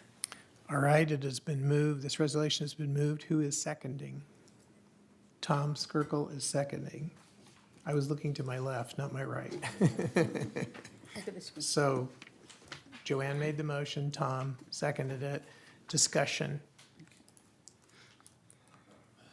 Okay, there being no discussion, approval of the resolution. Vote now.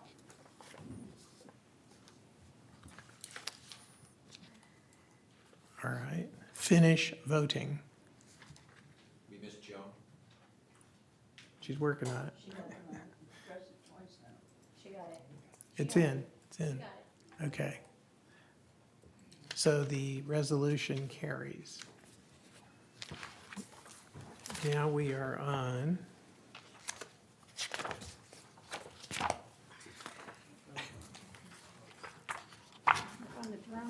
we're on the drones, yeah, but I need the number.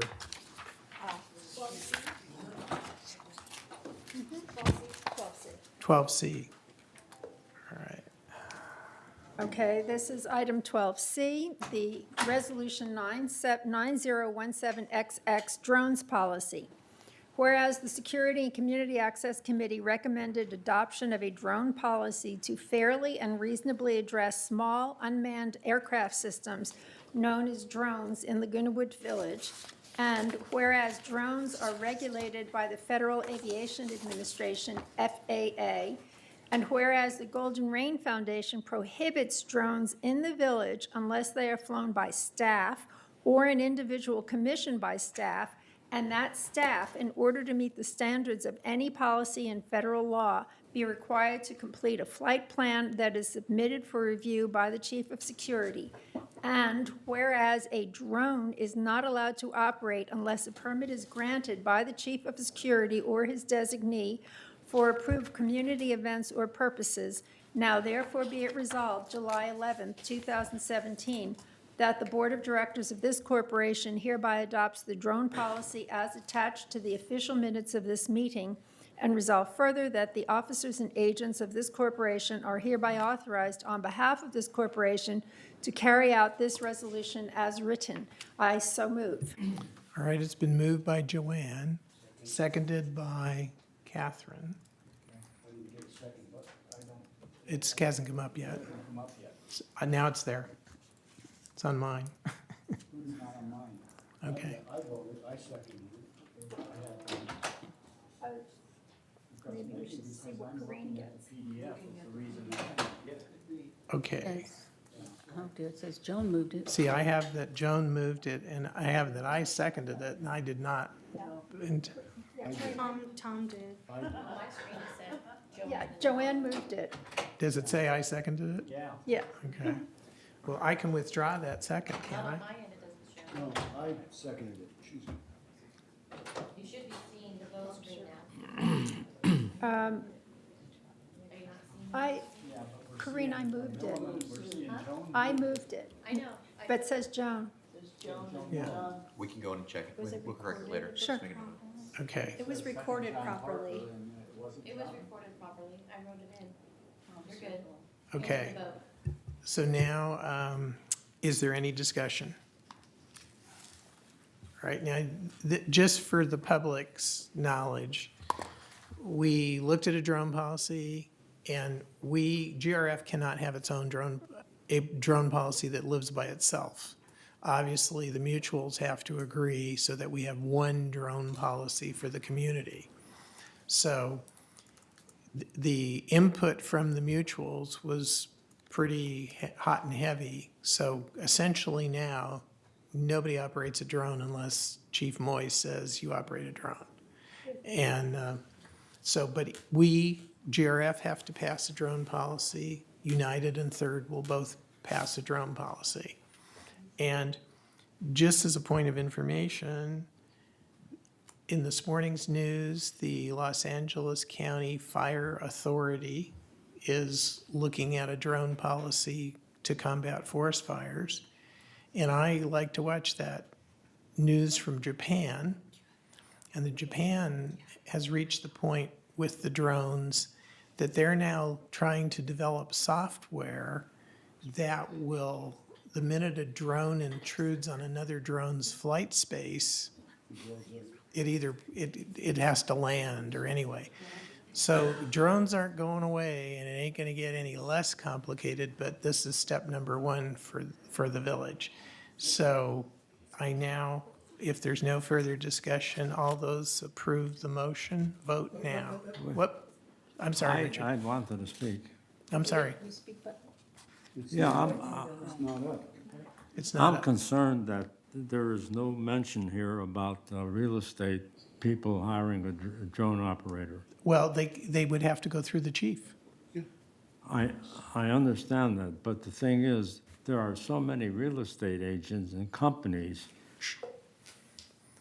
If it hasn't gone through the chief, it's an unauthorized use of a drone, and there will be dealt with. Well, I think it's going to create a lot of problems. Well, step number one is to create a policy, and our policy is the only person that authorizes the use of a drone in our community has to go through Chief Moy. And there's a whole standard and application to do so. So the real estate agents that want to do that for advertising, they can have one as long as they do their application through Chief Moore. We're not saying they can't. They just have to follow the application process, is all we're saying. Anybody can apply to Chief Moore and turn in an application. And it'll be up to him if it's justified or not. So it doesn't mean they can't. No, I understand that. Okay. I just thought it might simplify matters if there was some mention of their restriction.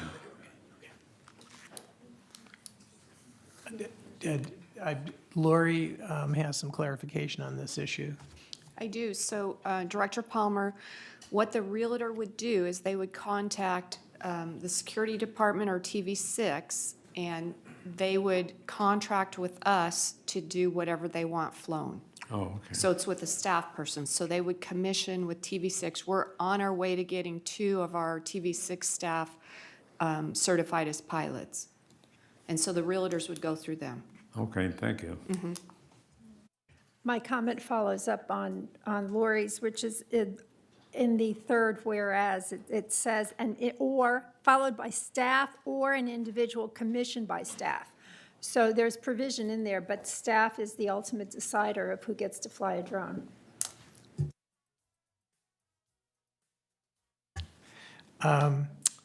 Any further discussion on the resolution? All right. Approval of the motion. We're going to vote.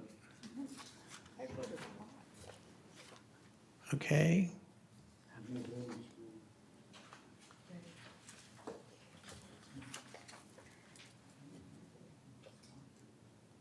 Okay, is everyone, are we finished voting? Tom, you good? Okay. All right. You did it without even knowing it. It picked up your energy field. All right, the motion carries. So now the next item on our agenda is new business, item 13A. And I'm going to turn this over to our legal staff. Thank you, Fred and Bob. All right. So hopefully my tech is working here. So let me begin by doing this is to summarize what the motion is about, because many of the folks who are in the audience and not on the board will probably not be familiar with what is happening here. And I should probably preface it with this. I'm going to summarize the substance of what is at issue in this particular motion, and it is difficult to summarize in a manner that would adequately express the viewpoints of 11 different individuals. So I will just do my best to summarize what this is about. So in late April, there was an email issued by Director Beckett that contained certain characterizations pertaining specifically to the towers. Most notably, there was a characterization that the recent trust amendment empowered either the GRF board or more specifically the GRF corporate members with the authority to sell the towers. There was also some characterizations regarding the financial viability of the towers and its vacancy rates.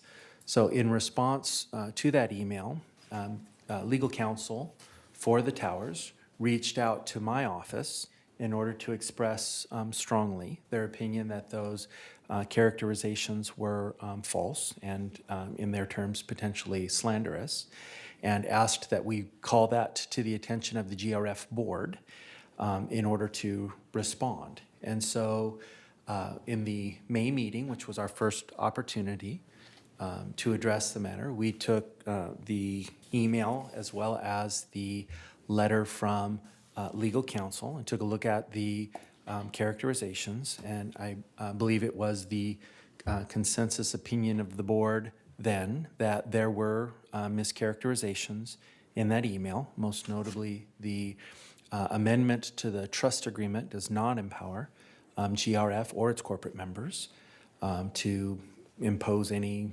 restrictions or sale on the towers, and it was determined that, in fact, the characterization regarding the occupancy rates and the financial viability of the towers were unfounded, that at least based on the specific information that counsel had provided in his letter, that they were off by a significant degree.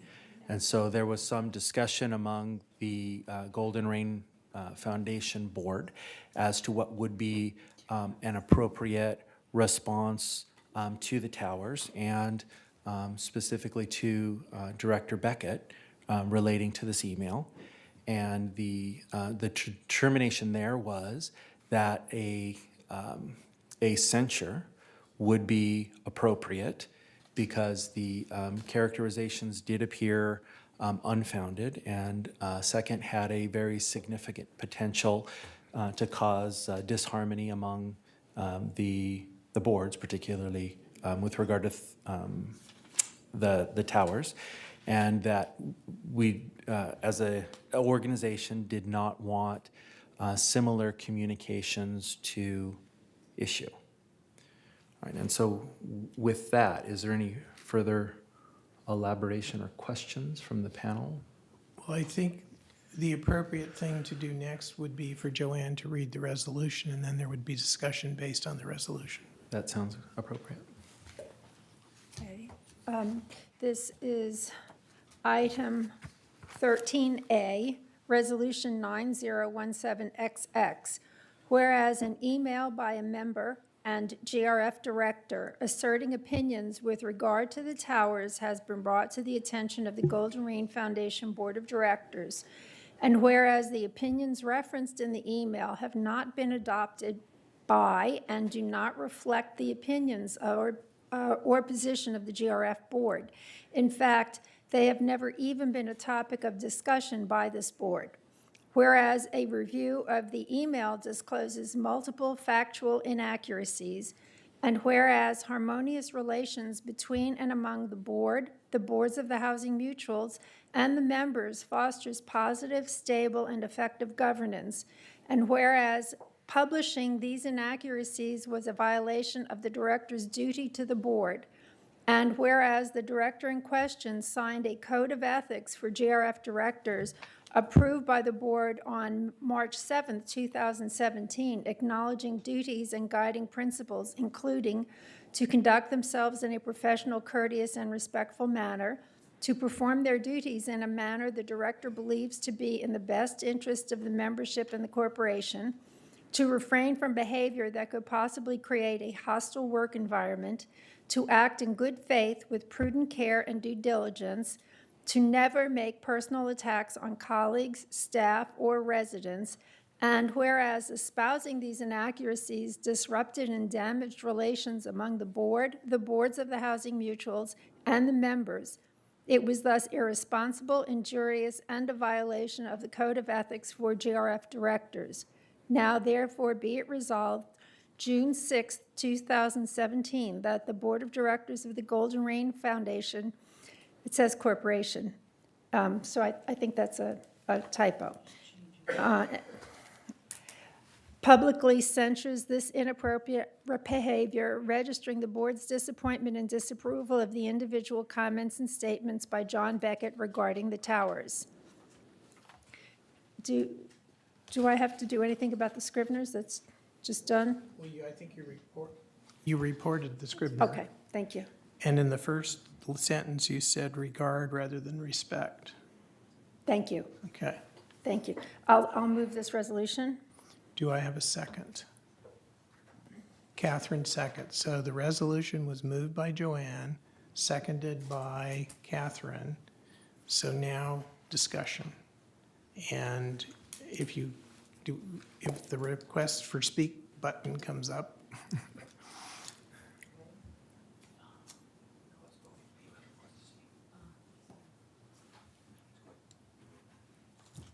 is it coming up?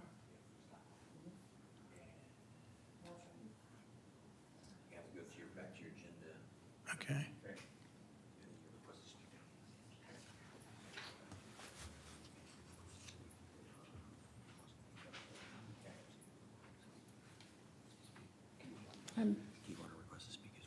Well, I want to see the list.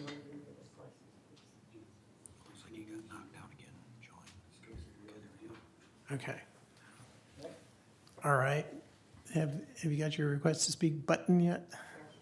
Okay, well, the first speaker is John Beckett.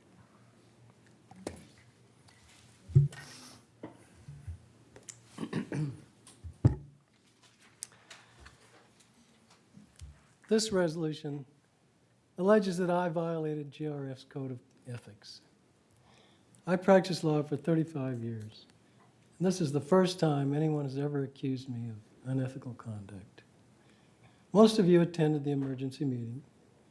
You know what I was accused of, not this. And you know that I agreed to take my medicine. Someone has put poison in the bottle. In the interest of fairness, I move that this resolution be amended to delete these charges of ethical misconduct.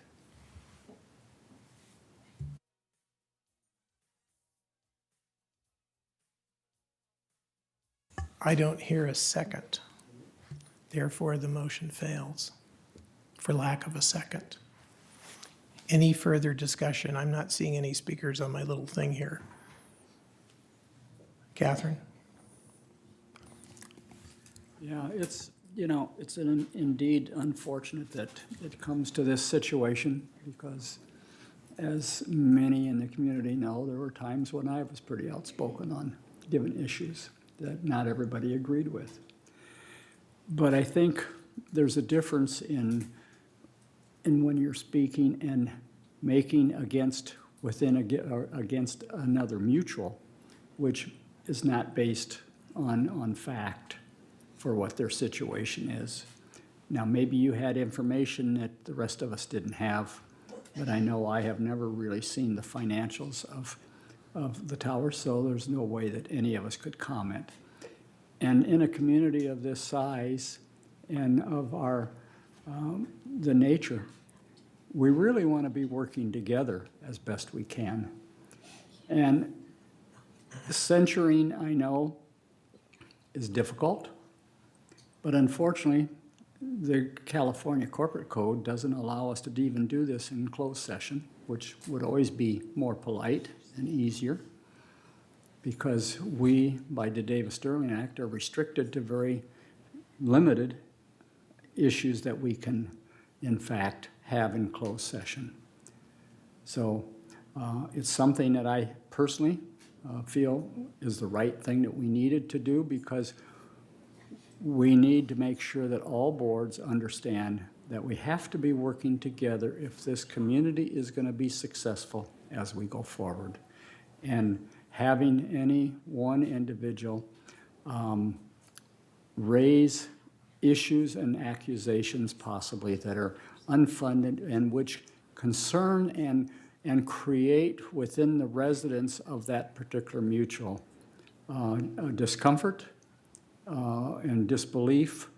And really, when you're talking, particularly when you talk about financials to people when they're retired, any kind of statement that would be in making that the corporation is not even viable creates an anxiety that's totally inappropriate. And I think that, so that's the reason that I had suggested when this came up in our closed session, and also stated that it had to be done in open session. It's too bad that that's the situation, but I feel this was the appropriate state for all of us if we're going to operate this community effectively going forward. Thank you, Catherine. Joanne? For one thing, I was wondering why, since the subject was discussed in closed session, that this was happening in open session. I know that we're not allowed to discuss staff issues because they're personnel in public. And it seems that if you're not on staff and not on salary, you have a lower bar for torture. And I'm not satisfied with that, not happy with that. I would like to be able to afford John Beckett the opportunity to explain that he is sorry and that it will not happen again, because I think he's very sincere in that.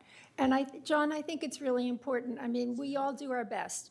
And I know that I step on a lot of toes, and everyone here does too. And it's never done to be evil. It's done because you think it's right, the right thing at the right time. So I would like to hear John explain to the Towers, who happen to be here right now, why he was doing it. And that's number one. And number two, Chuck, emails are now considered published. Even if it's my email to my sister, it's published. It's considered publication?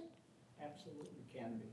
Wow, that's something I think it was you, or maybe it was Tim, who mentioned that all of us need to be very circumspect in what goes into emails.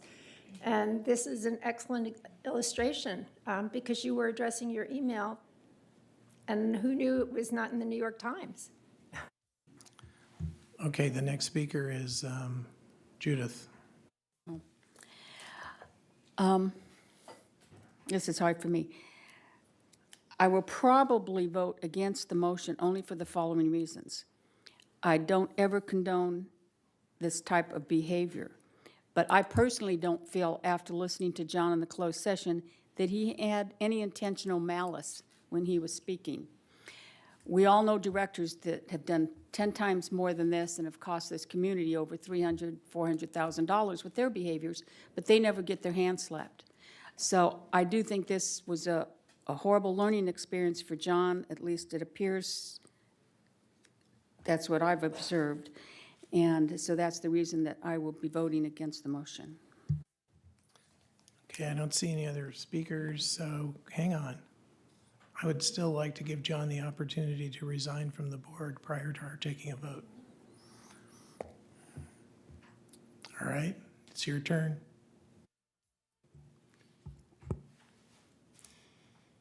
My concern is with the people who live in the towers. For that reason, I'm not going to contest this. In fact, I urge you all to vote yes. And I apologize for any distress that I may have caused. Thank you. All right, there appears to be no further discussion, so approval of the motion, resolution.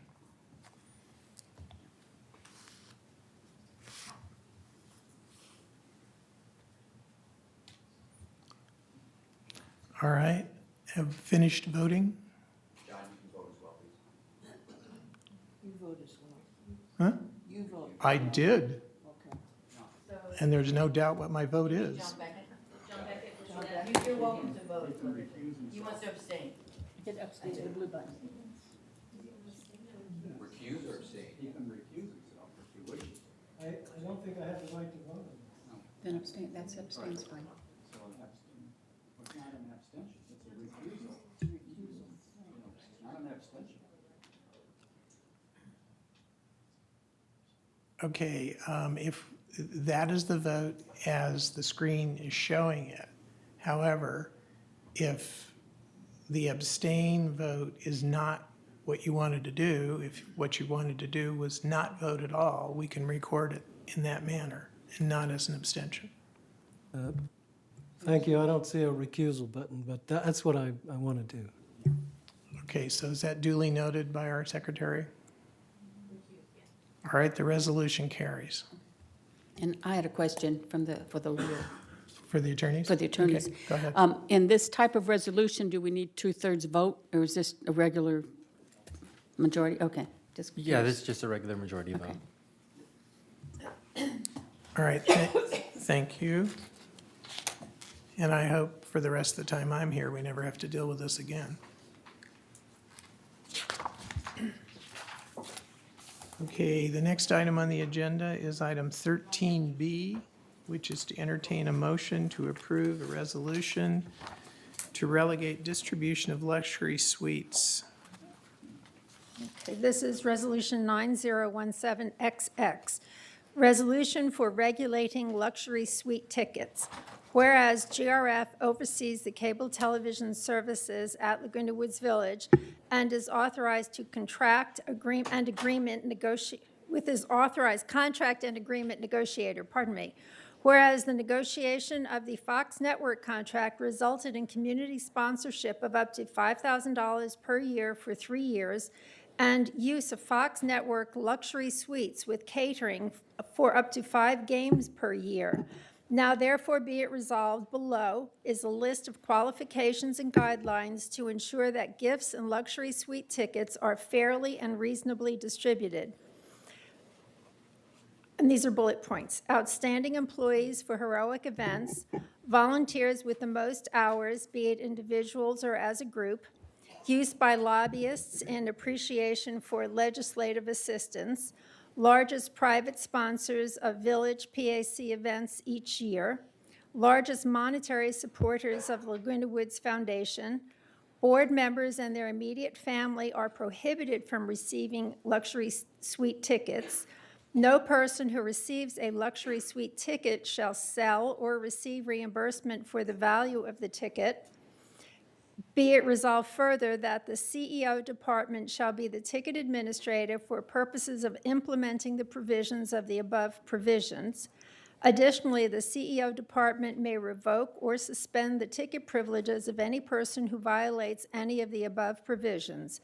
Now therefore be it resolved August 1st, 2017, that the Board of Directors of this corporation hereby adopts this resolution setting forth the distribution of luxury suite tickets, and further resolved that the officers and agents of this corporation are hereby authorized on behalf of the corporation to carry out this resolution as written. And I will so move. Joanne, I think in the very first bullet point, is that supposed to be outstanding employees or? It says for, did I say know, or? It reads for, but I'm wondering if or makes more sense. Or heroic. It's for the heroic events that they, So it's for heroic outstanding employees. so heroic, outstanding employees. And then I would like to add a second dot. Excuse me, this is a motion, Oh, and then I'm it has sorry. to be seconded, correct? And then we talk, or? Yeah, but if it's a Scribner's, that's why I brought it up Thank you. before. So, So I made a motion. yeah. And I interrupted because I thought before we. Well, yes, you're correcting descriptions, but I interrupted Lori because I thought you were further amending or adding, yeah. Okay, so now we'll second it. So I who wants- seconded. Thank you, Okay, Diane. Diane seconded. So moved by Joanne, seconded by Diane. Discussion. And I have, when I hit my speakers list, I got Brad Hudson and John Beckett, and I don't think that's right. But you're on his computer, so Lori. That's me. Okay, so I would like to add a second dot after heroic outstanding employees. I would like to add outstanding good Samaritan residents who are recognized by GRF and the housing mutuals.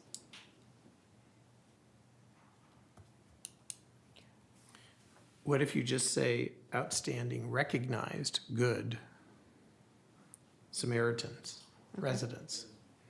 Shorter. Okay, outstanding Recognized. good Samaritan residents. Or recognized outstanding. Wait. Yeah, I would just, we'll drop the outstanding. Yes. So it's to add recognized Good Samaritan residents we're making, Laura, you said a second bullet point under outstanding employees? Yes. Okay, is everyone comfortable with that wording? Okay. Yeah. So now we need a motion to add this to the resolution. I move we amend this to read just what Lori said. Okay. Recognized good Samaritan residents. So then do you want to take the word outstanding out of the first dot? Leave that, okay. Okay, there's been a motion by Joan. I don't And I'll know. second it. Okay. And then, John, I wanted to speak. Okay, Tom said he seconded it. Okay. Okay. So discussion on the addition of the second bullet. Okay. Am I up? Yeah, I thank Lori for doing that because when initially this was discussed, the housing mutuals thought that they had every right to the luxury boxes. And in a sense, we all have a right. We all pay for this in a way. And I thought it was really important that we acknowledge that residents of the community contribute a lot. And I'm thinking about the lady who saved the whole 3-story building from a fire by just being an alert citizen. And this is someone who should be recognized, and I'm happy that Lori's proposal is giving the housing mutuals an opportunity to put in their requests for tickets for this wonderful opportunity. All right. Any further discussion? Now we want tickets to Hamilton. All right, let's stay on topic. Okay, my mind is full to get through this meeting today, so I know you are. I'm not ready for it. So we have a motion and a second, and we've had discussion on the addition of a second bullet point. So now all those, we're going to approve the second, you're voting on you want to speak on the addition of the second bullet? Okay, that's what we're dealing with. So we have to now approve the second bullet point, which is. Somebody read it back so I know what it is. Because I wasn't here. It's to add as a second bullet point, recognize Good Samaritan residents. Yes. Okay, I believe we can vote to approve. Well, did we vote on The addition, we're voting on, okay, finish voting. It's not the addition. That's on the whole motion. Oh, well, we'll do it twice. We'll do it twice. We know what we're voting on. He seconded it, so it was the right one. The first one I seconded. But on the paper. Okay, but we're going to vote a second time. So this is on the addition. And so it carries, the motion carries to add the second bullet point to the resolution. Now, the total resolution, and John, you have a comment on that. We're now discussing the complete resolution. Thank you, Mr. President. I'm troubled with the use of luxury suites by a lobbyist in appreciation for legislative assistance. I think this sends the wrong message, and I move that we delete that one. Thank you. Okay, is that a motion? Yes, I move that we delete use by a lobbyist in appreciation for legislative assistance. Do I hear a second? It's a bullet point. It's a bullet point. It's bullet point number 4 as it exists right now. I seconded it, just so we can talk about it. Well, the reality of this big, cruel world we live in is that we have governmental bodies, California State Legislature, local government agencies, and there are many laws that either exist or don't exist that could very much affect or benefit this community. And while some people think that lobbyist is a dirty word, lobbyists, it's a profession. It's a necessary function. These are people who know how to maneuver the various legislative systems. And this community is not well served if we don't have that kind of representation. And again, in the big cruel world, if you had a VIP box and you were trying to get the ear of some elected representative who could support or deny something that would be meaningful to this community, that would be a great opportunity in an informal setting to make your viewpoint. We, in the disaster preparedness, when we looked at the whole disaster preparedness plan, the city of Laguna Woods is required to have an emergency operations plan. Laguna Woods Village is not. If there was some great disaster, the city would be eligible for FEMA funds. We, as a private community, HOA, whatever, would not be eligible for those funds. In Hurricane Sandy, cities got money back from FEMA, but HOAs didn't get any FEMA money because they weren't eligible.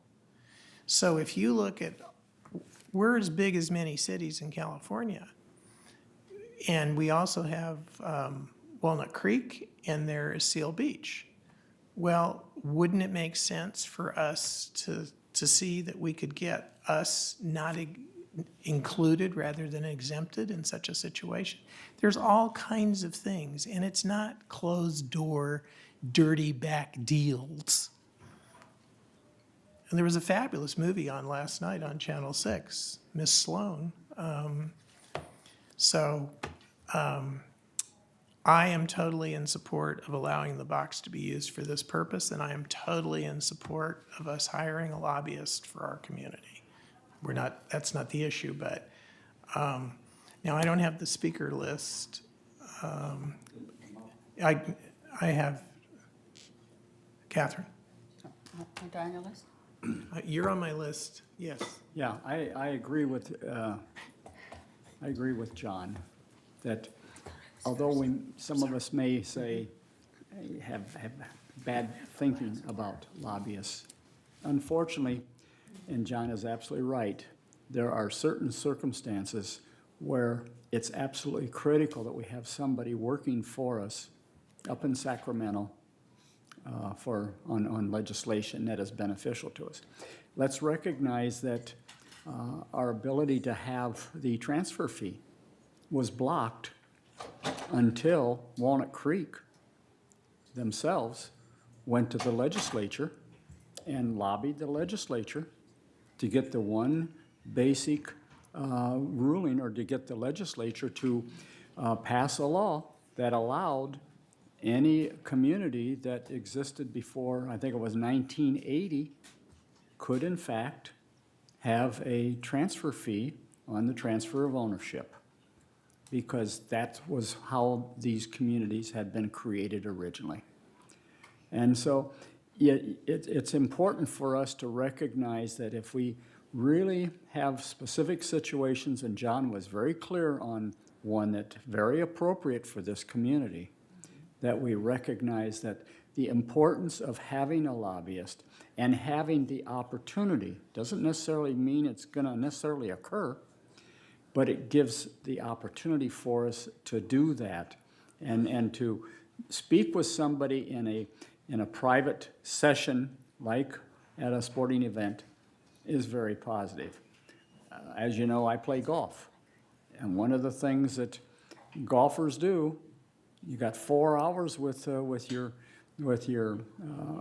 friend or with your vendor or with your customer, and there isn't any better way of really conveying and getting to know each other and getting the opportunity to present your case than when you're spending personal time with an individual who has the opportunity to either reward you or to support you in a given activity. Judith? We all agreed, correct me if I'm wrong for council here, but Brad came into our closed meeting and told us, wanted permission to hire a lobbyist. So I'm assuming we're going to be paying them, paying them money. They're going to get paid anyway. So this may or may not be a waste of these tickets because they're already going to get paid to lobby for us. So we've all agreed we needed a lobbyist. So I didn't know if your complaint was we don't want a lobbyist. Giving them the free tickets in addition to the money is another question. And I wanted to. It's about who the lobbyists might bring with them. Yeah.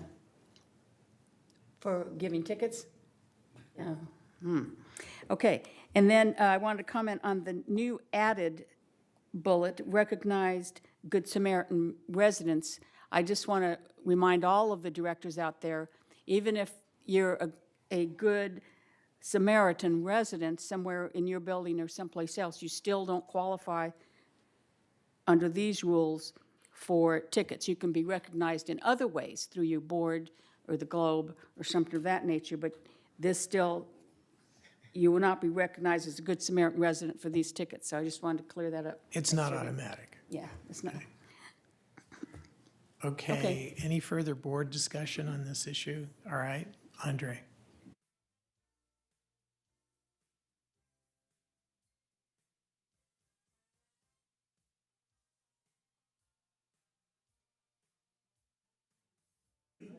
Testing. Oh, got it.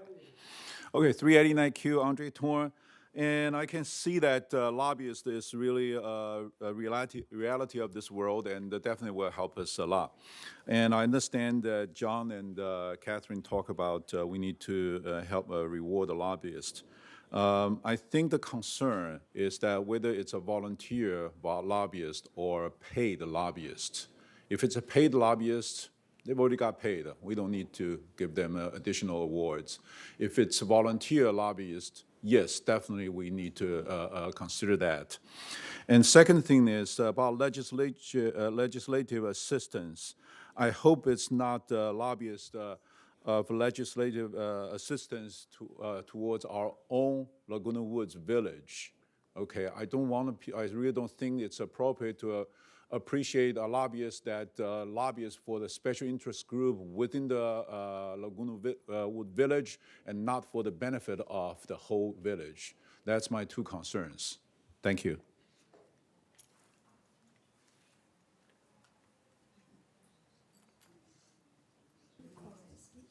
John? Just a point of clarification. I believe it says it's for the use of the lobbyist, and it's not to the lobbyist. The lobbyist would be giving this out as a reward for legislative assistance in whatever they are petitioning, Andre.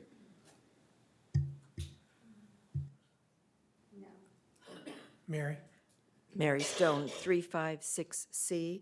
I'm like you, Joan. I'm looking at that word appreciation for legislative assistance. And I think the word appreciation is what is throwing us, rather than use by lobbyists, maybe it should working for, trying to, it's to help, it's to assist the lobbyist in getting whatever we're trying to do done. So I think that needs a little bit of changing of the wording.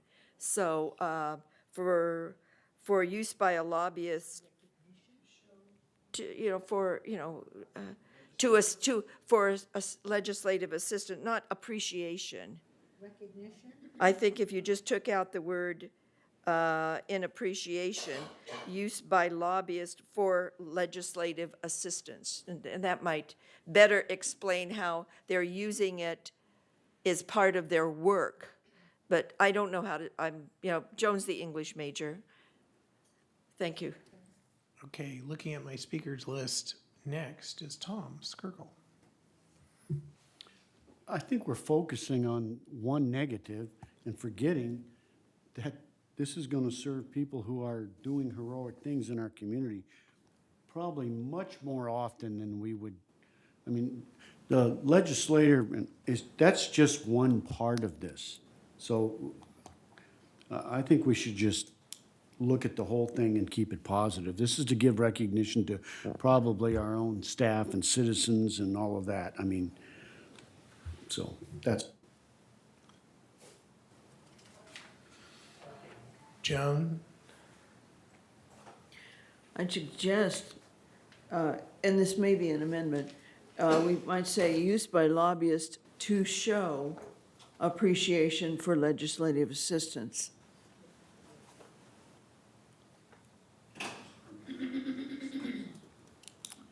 Shall I make it an amendment? I can. Okay. I move. Maybe to express. Okay, let me. Used by lobbyists to express. I move that we change use by lobbyists and appreciation for legislative assistance to use by lobbyists, what did you say? To express. To express appreciation for legislative assistance. Take out the word in and put in to express. All right, Joan has made a motion. Do we already have a second? All right, Tom seconded it. Discussion on this motion to change the wording. Any board discussion? Make it brief, Andre. Okay, I'm a little bit confused. Can we get an example? Because the previous example would talk about just we need to appreciate lobbyists. We need to appreciate lobbyists. But so it's now we're talking. We are not appreciating the lobbyists. We are appreciating the support of the lobbyists. Can we give an example or something? What does this sentence stand for? I'm lost. Can we have an example? Lori?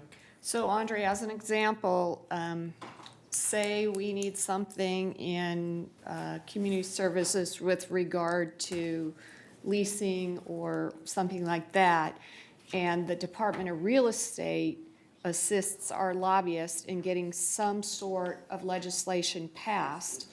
So we would entertain members of that Department of Real Estate or whomever helped us. It could be something we want for social services. It could be the health department or the health services department. It could be anything like that where we would thank them for their help on this big win for legislation to improve our community. So you're talking about beyond their existing All responsibility. right, Andre, I think you've Right. spoken. This is the third time on Right. this issue. Okay, Yes. beyond, So okay. We're being very, very tolerant. Sorry. I thought I was done with you folks for the morning. Apparently not. Brad Hudson, Village Management Services. Yeah, when I proposed this particular section, what was in my mind was the use of the box would be used by the lobbyist as part of their work. They would be inviting people there to get some face time with them so they could share our views on matters. Not rewarding anything, it's work. They're working for us, and this is a tool that they have to do that with. It creates it creates an opportunity to get their ear. Yes. Used by lobbyists as Exactly. appreciation tool. So appreciation is not correct. To use by lobbyists as an appreciation tool for legislative assistance. Well, that's saying it's already done. Maybe we could change appreciation to advocacy. And I actually think that the person who said used by lobbyists for legislative assistance That's good too. is pretty clean. Yeah. Yeah. And that may not necessarily be legislative, though. It could be regulatory, it could be other things. So that's why I think advocacy is a better word.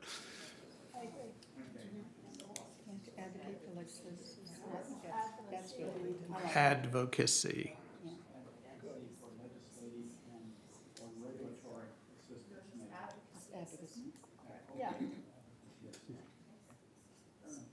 Okay, what is in my brain is use by lobbyist for legislative and regulatory advocacy.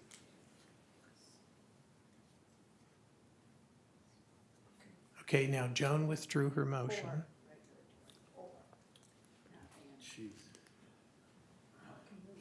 All right. Okay,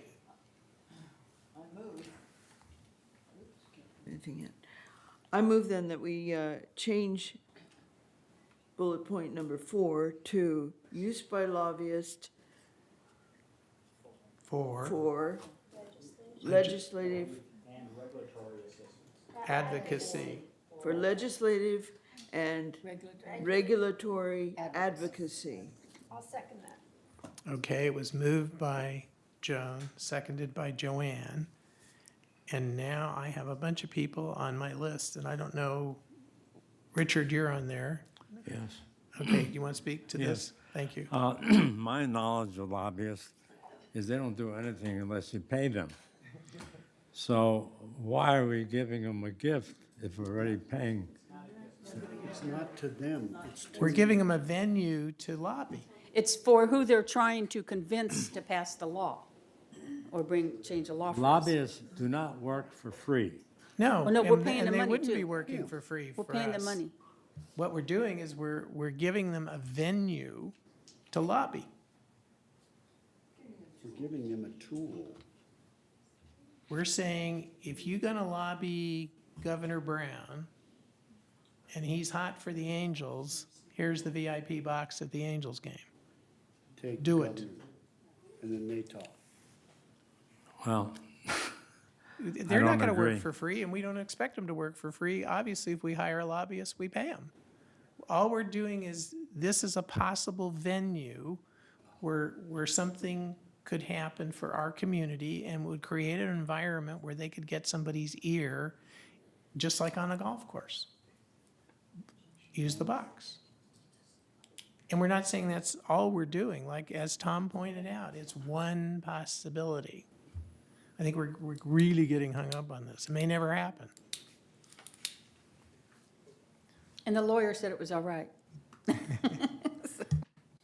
Well, our hired attorneys agree. Our paid attorneys agree. Okay, I have Joanne on this list. Do you want to speak? That was a button error. Okay, so, all right, so now, and John, you're still on here, but you, all right, okay. All right, all those, we are now going to vote on the amendment, which is the rewording of the bullet point regarding lobbyists. All those approve the motion, vote now. Okay.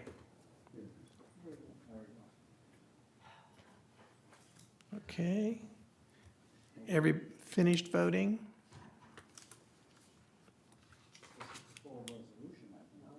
No, this is the amendment. Okay, so it passes. And I don't have to give the count because they can see it, right? Okay. All right, now we're going to vote on the full resolution with the amendment. Okay. I think we started this because John made a motion that we take out the lobbyists. Yeah, but he didn't get a second. It Got- failed. No, she seconded it, For just to have the discussion, okay. conversation. So I think we just have to vote that Okay. down or not. Thank you, Diane. Thank you, Diane.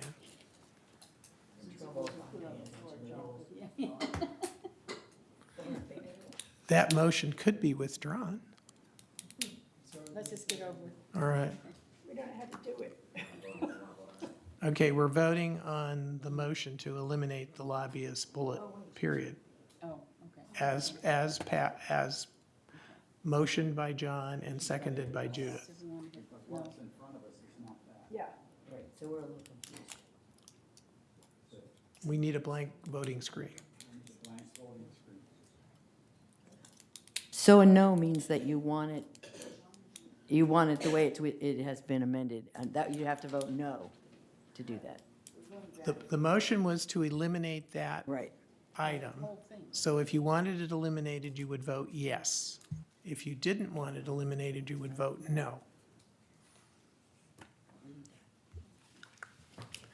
Okay, here's a screen. All right, we can vote. Well, but this is the. This is, no, don't, it doesn't matter. Yeah, because it shows Tom Circle. No, we're doing a separate vote, but we're using this screen. It's okay. I just don't know what I'm supposed to vote. You are now voting, either you want to eliminate the lobbyist bullet completely, that would be a yes vote. Got it. Or you want it to stay in there, would be a no vote. That's what we're voting on. Okay. That's not what she has. I know, but this is what we're doing. Let's raise our hands.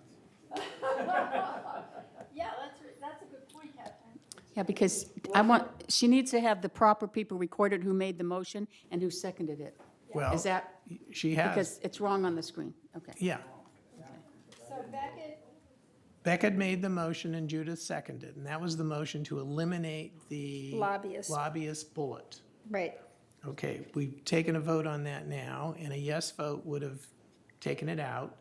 There were only 3 yes votes, but there were 6 no votes, so the motion fails. Okay. It remains. It remains. And now we vote. And now we're voting on the full resolution as keeping in the lobbyist amended statement. Right. And the other amended statement. Yeah, the other, yeah.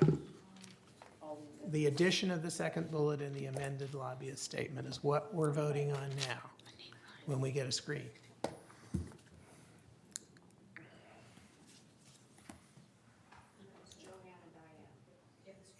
Yes, we have the screen. This is the full rest. Yes, Lori, Joanne and Diane. This is the old one now. This is not the right one. Yeah. This was the amendment, but that's okay. This was the amendment. Okay. Okay. Okay, we're now voting on the total resolution despite what that thing says. Okay, so the total resolution we're voting on. It says. It says entertain a motion to approve a resolution, but the mover is Beckett and the second is Troutman, and that's what we just voted. So this one should say Di Lorenzo and Diane Phelps. Yeah.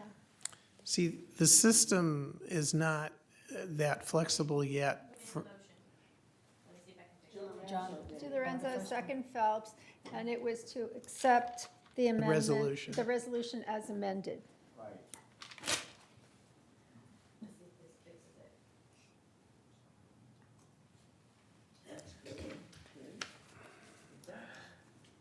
Okay, so now we can commence voting because we Good have a job.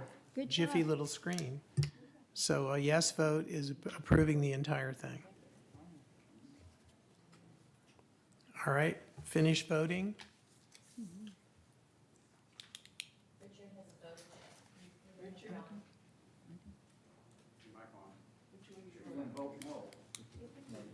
Richard hasn't voted, neither has John. You have to vote yes or no. I know they have to do it again. I don't know why. You do vote again. Vote often. You have to see a vote. John, I don't see your vote either.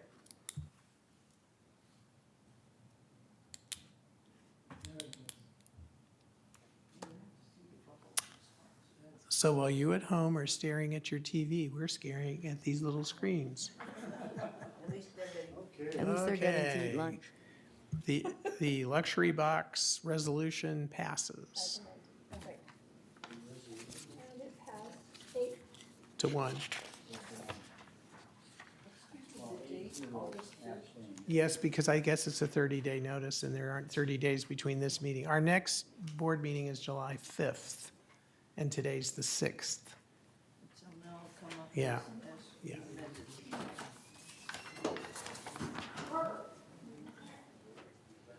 All right, we are now on item 13C, which is the election schedule.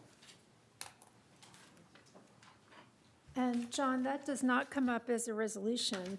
It's simply a schedule, and I don't know that it should be read, or is there a screen on that?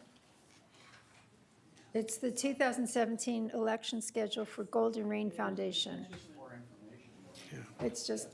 so- Okay, So I move to approve the election schedule all right. as posted. I To move accept Thank you, the- Mary. I move to accept the election schedule. All right, any second, was it seconded? Okay, so it was moved by Joanne, seconded by Joan Millman. Any discussion?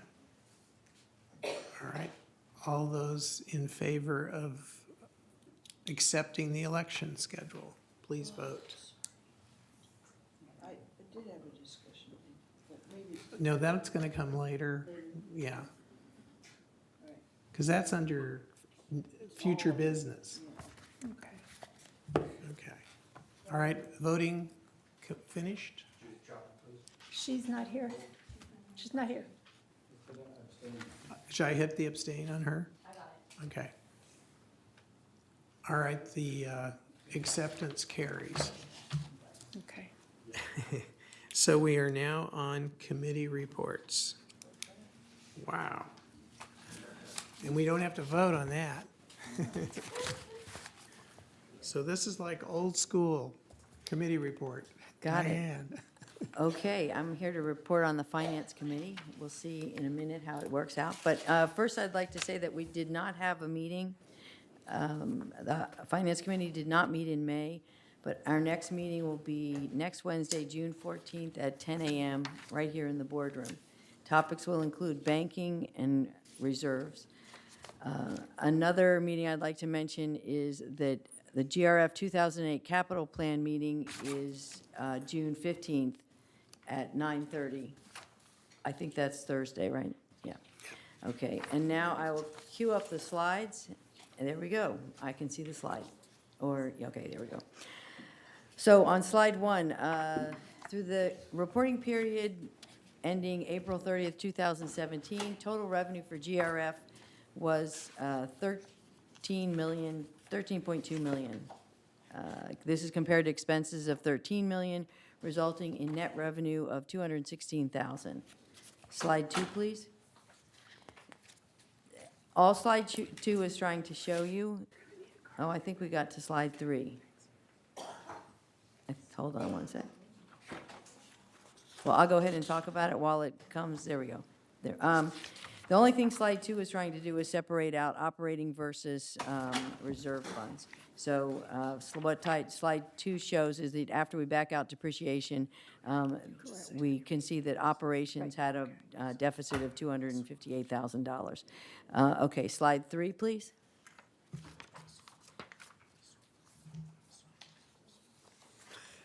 Your monologue. With net revenue of $216,000 compared to a planned surplus of $33,000 for the same period, overall GRF was better than budget by $184,000. And this is primarily due to compensation and related expenses, which was favorable, materials and supplies, that's mostly due to timing, utilities and fuel, basically changes in rates, and income tax. The provision is lower because, based on the current year, due to reallocation of some revenue and expenses, and cable programming fees. We have a favorable variance there due to timing of payments. Some of these savings were offset by lower revenues, including fewer rounds of golf played due to rain. Slide 4. This is the pie chart. On this, we show the non-assessment revenues received to date of $3.36 million by category, starting with the largest revenue generating operation, which is broadband services, followed by trust facilities fee, golf fees, et cetera. Slide 5, please. Expenses to date of 13 million are also, oh, sorry, did I do that right? Yeah, oh, the expenses are also shown on the pie chart, with our largest category being compensation, then depreciation, cable TV, and utilities. And then if you would please move to slide 6. So this is that new slide. Let's see. The reserves and contingency fund balances as of April 30, 2017 totaled $35 million. Additions to the reserves totaled over $2 million year to date. So although the fund balances show a combined balance of $35 million, that's a book balance, we have many projected expenditures approved by the board through the capital plan or via supplemental appropriation. After considering these commitments, the unencumbered balance shows an estimate of $11.7 million. So anyhow, so I tried, I know we're late, so I'm that's all I have to say. Does anybody have any questions? All right, thank you, Diane. And the next committee report is media and community activities. And Joan, are you gonna, oh, okay, we're gonna skip Joan. Right behind me. Okay, we'll go to landscape. We'll pick up Joan. Landscape did meet, and we had an update on the garden center, and I drove through and walked through the garden centers this morning. And there is progress, however slow. We're still, the gates are in, but not fully activated yet. And once they are, then only the garden center lessees will have access to the garden center. Garden Center 1 now has a mulch bin inside the garden center. They don't have to go all the way out to the parking lot. And guys were working. There were 3 guys out there working like crazy this morning. The office is almost ready to be moved.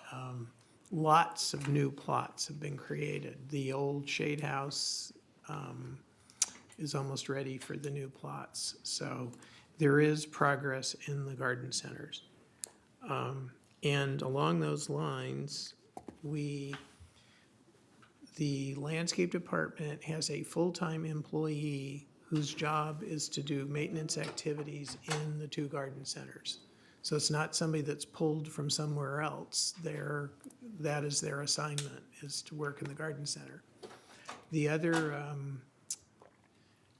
we now have hired someone who will be an employee of the recreation department, who after they undergo some training, it's probably going to be maybe within 2 months, that person will be installed in the garden center. But good attitude, good experience from the standpoint of dealing with leases and fees and managing, you know, who has what and who should be where there. So we're excited that we finally have a person that will be responsible for the garden center management portion. And once this person gets their feet wet, this is a perfect situation for an intern position. And so ultimate goal would be to have some interns assisting the garden center as well. The other thing we discussed in landscape, we're doing quite a bit of work with the creek, where there's governmental agencies that we're communicating with about making some changes to what has been dictated to us. And part of it is you go submit what you have to submit to the agency, and then if they don't respond by a certain date, you can continue on. And I think one of those cutoff dates we're approaching is June 12th. So if we don't hear from a certain agency by June 12th, we can proceed. And what we're looking at is to make some more logical maintenance activities. And we've also recently learned that there's something called habitat credits, mitigation credits, which is kind of like the carbon credits that businesses and airlines use. And if that works the way it's been described to us, this could be the goose that laid the golden egg and finally make the creek people a little happier. The other thing, in part of the budget, we're doing, GRF is continuing to do turf reduction. So we're going to be eliminating a fair amount of turf around Clubhouse 6, which in a good part of it never should have been turf because it's a very steep slope in the front of Clubhouse 6. And that work will probably commence in September after the heat of summer. And there's another area in Gate 11 where there's like a creek walkway, and that's all lawn. And where you have reclaimed water, you cannot get a turf reduction rebate. But where you have potable water, you can get a turf reduction rebate. So one of these projects qualifies for a rebate, one of them doesn't. And we've done the preliminary, we put in our requests to have the area inspected so that it would qualify for the rebate. It's about 20,000 square feet, so. And that, the next landscape meeting will be.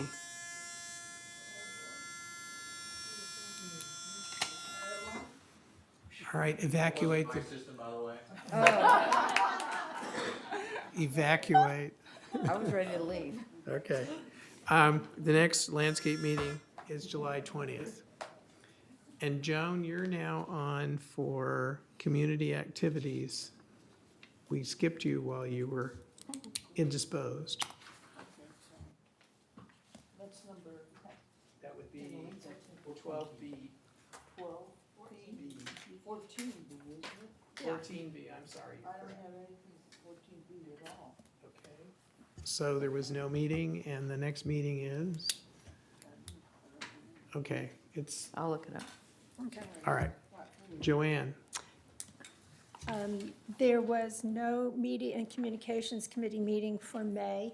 Mr. Holland was busy doing other things. Well, plus we're on a bi-monthly schedule. And even if we weren't, John, do you think he was a little occupied? But anyway, thank you, Chuck, for this, and wow. The next meeting is Monday, June 12th, in the boardroom, correct? Yeah, In the boardroom at 1:30. Thank you. thank you. And so now, 14E, Judith. Okay, I cut this down from 5 pages to 2 just because of time restraints.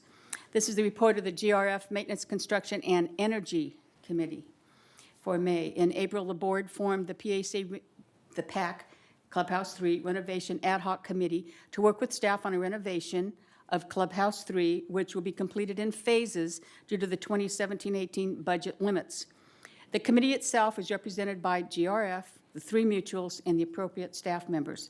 In January, GRF engaged SVA Architects of Santa Ana to assess the building's structural integrity, design, functionality, code requirements, landscape, interior design, electrical, and plumbing needs. This company specializes in performing arts theaters. At the M&C meeting on May 25th, SVA presented for the second time their initial assessment of the PAC and a cost analysis report for their findings. We gave them a budget, this is funny, of $750,000. Our capital plan for 2017 appropriates $300,000 for just the HVAC system in that building and another $728,000 for safety improvements. Their initial quote was broken down into 4 categories. The first one was called immediate needs, which involved things like ADA, fire code, compliance, and hazmat concerns, the stage rigging, things that are immediate safety. That came out to $575,775. The second of the 4 categories was the immediate building and structural deficiencies. Those are things like our HVAC, audio and visual, and curtains. And that came out to $979,238. Now, these 2 together come to $1,493,251, of which, if you look in your green book, we've been allocated only $1,028,000 so far. So then you go to the third category, and this is the program augmentation. That means the nice-to-haves, the things on our wish list. So things like the lobby and meeting room upgrades, new lighting, new theater seats, technical equipment in the theater, new paint and flooring throughout, work on the exterior of the building and the landscape. That section alone was $4,136,689. Now, these are the nice-to-haves. But if we go back and only do the immediate needs at $1.5 million, which we almost have, we're not going to see any of that. We're going to walk into that building, and we're not going to see bang for our buck. The fourth category is the user group. Those are needs that, these are the high wish lists for, like, the old pros and the theater guilds. They wanted a black box for rehearsals. I don't know if everyone understands what that is. It's like a smaller, very small theater for rehearsals. A fitness and billiards room upgrade was in that category, which we're not going to need anymore, and things of that nature. And just that user group needs came to $1,808,738. So all in all, they presented us with $7,493,420. So we're looking at this and saying, gee, can't we get a new building for $7.5 million? And both the staff and the engineers said it would be $20 million to build a new building that size. And they do specialize in theater buildings. So anyway, so we did ask them to obtain destructive testing before they did anything, and forensic testing both. We know that input will be essential from all user groups and residents that utilize that building the most. So how are we going to do that? Well, we've asked that those folks email me your thoughts and your needs and your ideas and your concerns, and I'm at judithtr5@gmail.com. Then, in addition to a town hall meeting, the ad hoc committee, along with the architects and staff, will meet individually with the user groups on my list and or their representatives, so that that information then will be used by the GRF board to prioritize the improvements according to the immediate needs and the budget were allotted. So would like to look at some nice-to-haves as well, and so this is going to be a real balance that the board's going to have to partake in, because we certainly want to prioritize the needs with the money we have. So I've only heard from 4 groups so far: the Theater Guild, the Old Pros, the Sunshine Group, and the president of Community Concerts. I've heard from several individuals, and I have them on the list as well as their inputs, and we're asking that you do not bombard the rec center or bother Brian in there, because Lori is going to get the list from myself or any other directors on the ad hoc committee, and then we'll get together with staff and call those folks in, and again, hoping to have a town hall as well for the individual requests. So right now, we're in the conceptual development stage. Then the PAC will be hosting the town hall to get all the other input from the individuals.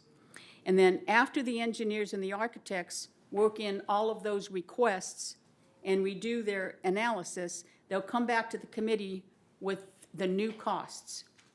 Then GRF will prioritize those needs according to the budget, as I said, and then and only then, after we all agree on a final development design, then we will go out to bid.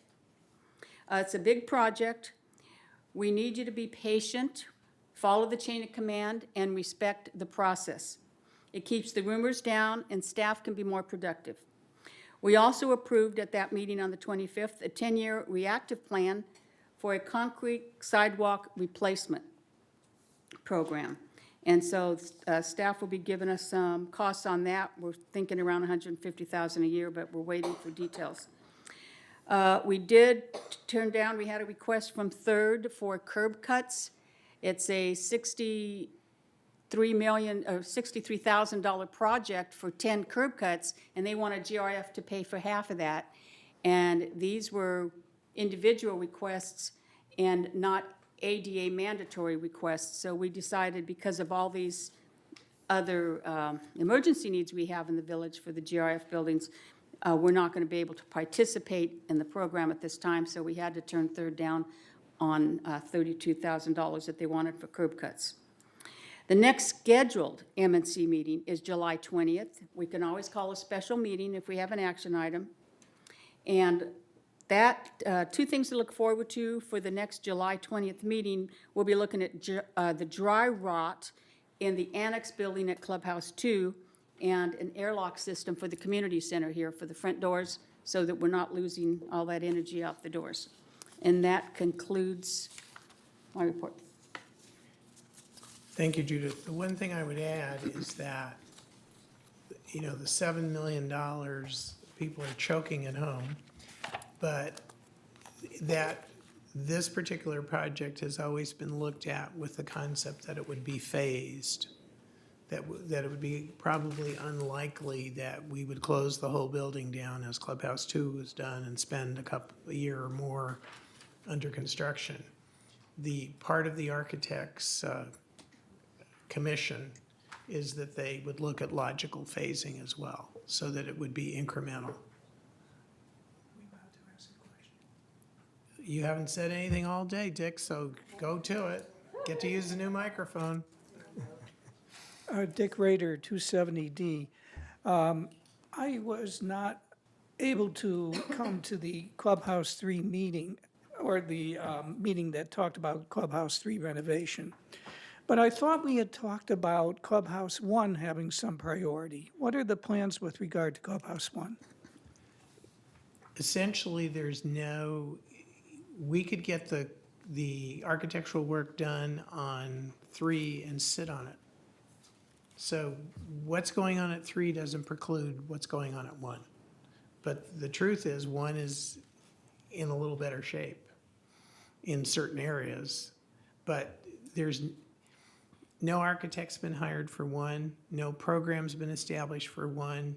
Obviously, it's a clubhouse we'll have to address.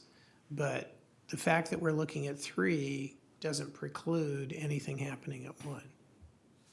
All we really have money for it right now is we hired the architect and we have some previously budgeted funds, but For safety, because we're looking at the safety things first. You're looking at $1.5 million to just deal with code enforcement and safety. And we don't have that situation at 1. So that's kind of where we're at. But there's no ultimate decisions been made on either, if that answers. Okay. All right. All right, thank you, Judith. The next item on the agenda is security and community access. Tom. Thank you, Mr. President. We had a special meeting of the Security and Community Access Committee on Thursday, May 18th. And basically, it was just dealing with 2 issues, but some other things came up. The drone policy and the disaster preparedness policy that were both passed here today were discussed there. Input was taken. We made some adjustments, and they both passed today. So that's what that meeting was really all about. I also appointed the new resident advisor, Larry Cunningham, which was talked about earlier. Our next meeting is June 22nd at 1:30. I just wanted to also report that I had a discussion with Chief Moy this morning in regards to security of this room, to seek his professional opinions, recommendations of what we may or may not do to secure this room. I did that because he is the professional and knows what the heck we might want to do and how to do it. So that's all I have, Mr. President. Thank you, Tom. Okay, the next item is are you okay? I just wanted to speak. Sure. I wasn't sure if he was going to say anything. I promised the task force for the Disaster Preparedness Task Force, I would make a plea. We're looking for residents to be, or volunteer to be, the good neighbor building captains. These are not to be confused with the Garden Villa building captains. The only job you'd have here would be to, in case of a disaster, an earthquake or something, go to the units, whether it's 4 or 6 units, whatever kind of a building you have, that you're responsible for, and identify if any of your neighbors need help, if they need an ambulance, or if everything's fine. Then it would be your job to contact the command center and say, I live in building such and such, we are fine, everyone in this building is fine, or we do need an ambulance for one individual, something of that nature. So it's not much of a job. The training's an hour and a half, and we give lots of perks for those that are building captains. We're gonna have a big barbecue for building captains or anyone signed up to be trained. So you can call Joan Brown, she does the training, or call myself or Diane right here, Phelps. Okay, thank you. Okay, Diana, you look like, and then Joan. I was just going to say, you can be a block captain, I think, as well. If you don't live in a building and you live on a street or whatever. Gate 11. Yeah, or anywhere, yeah. If you're in a 3-story building, you need 3 captains, because each floor has, 8? There's 24 people, 24 units in a 3-story, so it's a lot to cover. I'm suggesting you need 3 captains per building. Okay, I'll bring that to the task force. Yeah, and the problem with that is, Joan, is that we're having trouble getting 1. Okay. Now, and the other thing with block captains that everybody needs to realize is that when an event happens and these volunteers, the first thing they need to do is take care of their own family, okay? They check themselves out. Then they go to neighbors and all of that. So that's all in the training, but that is important. Yeah, we could use a lot more help. So please, you people at home, come on down. All right, I had the, I sat on the traffic hearings this month. And Thank you. I thought I had it covered, but it didn't work out. So anyway, we heard the morning traffic hearings and the afternoon traffic hearings. And the reality of the situation is that once the violators see the video, they're busted.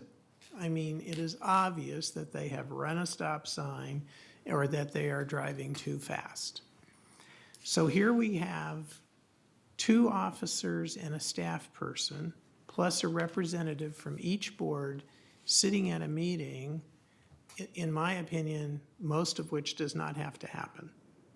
So I have asked Chief Moy and his staff to figure out a way that the violator could view the video once they receive a citation. This is what DMV does. And we certainly have means within this community to show someone a video that our staff has recorded. Once the person sees the video, they're going to go down and pay the ticket. And we probably will take away hours and hours and hours of staff time, and also, you know, just having a more productive use of our resources.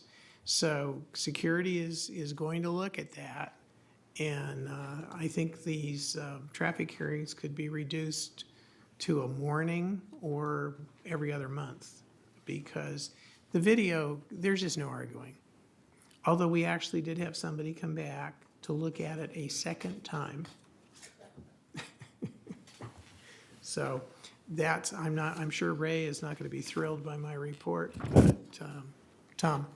Yeah, also the process, we would like to humanize it a little bit more, make it easier for our residents to go through that process if they decide that they still want to do that. We were very humane. Good. It's not a court. Okay. Okay, Joan, mobility? You were on TV6 this morning. Use your script.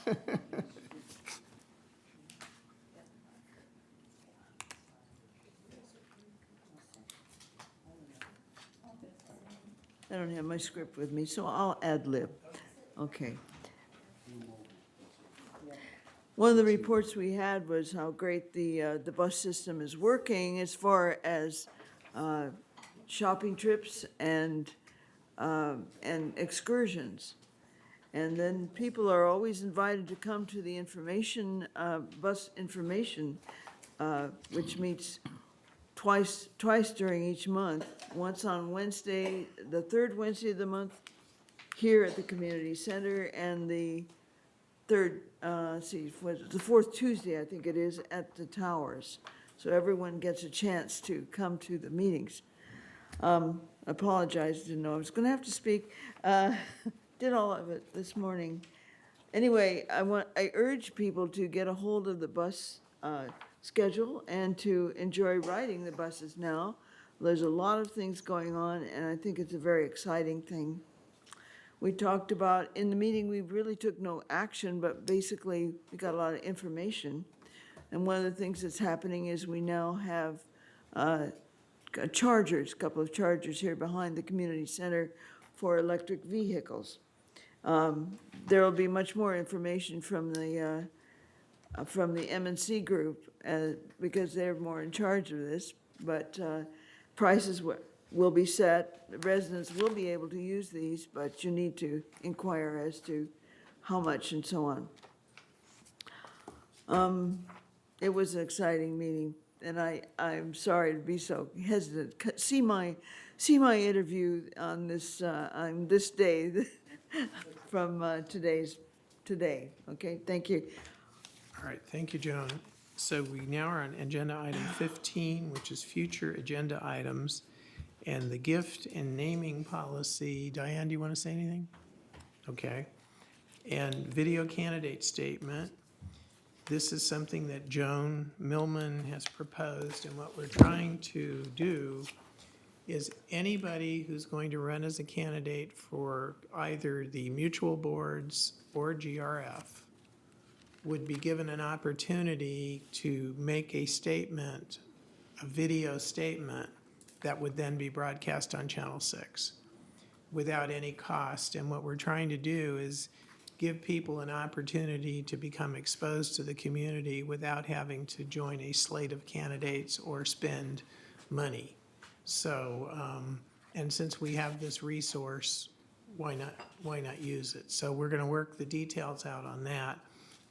And when we pass the election schedule, Joan wanted to get in that election schedule when this video interview would be done. And so once we figure that out, we'll add that to the candidate schedule so that that opportunity is presented to all future candidates.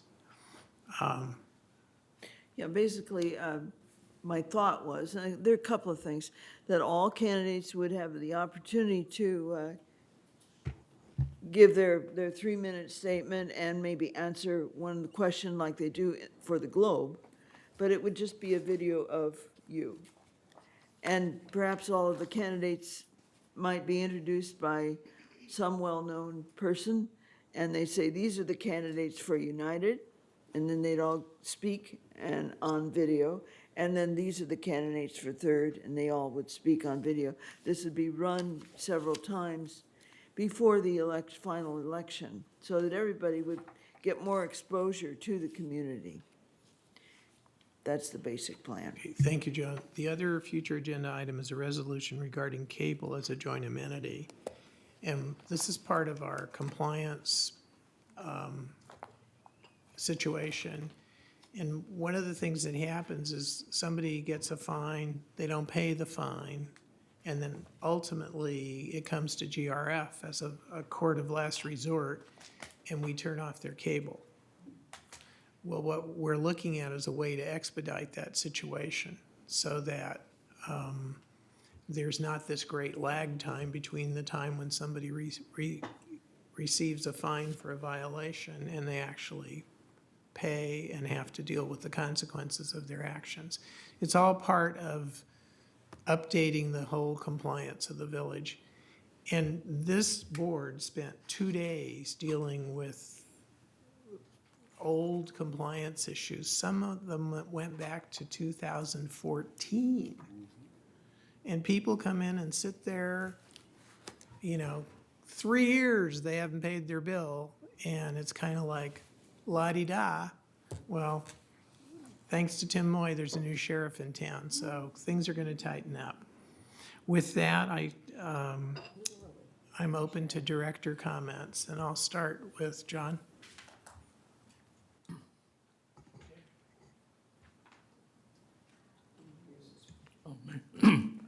Yeah, I'd like to talk about M&C.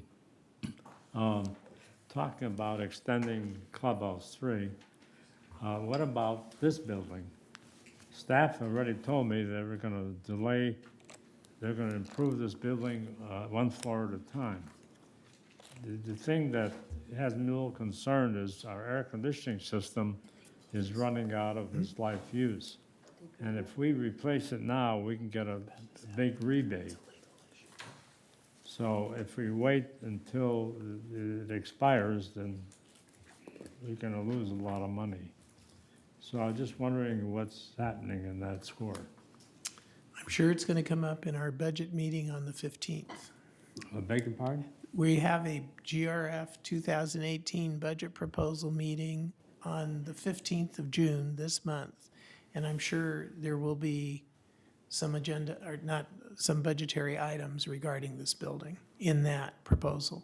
Okay. So June 15th is the first time GRF is hearing what Brad's come up with and the other departments. But I'm sure it's part of that. But M&C has not taken any specific action. Tom? No comment. Diane? Judith? I just have an announcement. We've had a lot of problems in the village, and I haven't mentioned this in a while. There was a thing called Title IV, and it's a municipal code. It's the state of California, actually, and it's also enforced by the city of Laguna Woods and here, Laguna Woods Village. And this is directly off the website. In Laguna Woods, it is illegal to dump or spill anything but rainwater down a catch basin or into a storm drain facility. According to Municipal Code, Chapter 4.14, a person or business knowingly or negligently discharges pollutants into a storm drain facility may be charged with a misdemeanor and fined up to $1,000 or imprisonment for a period of not more than 6 months or both. To report illegal dumping, call the City of Laguna Woods or Orange County Water Pollution Hotline at 1-877-897-7455. And if we read further into that Chapter 4, it describes pollutants as waste materials and wastewater generated on a construction site and by construction activities.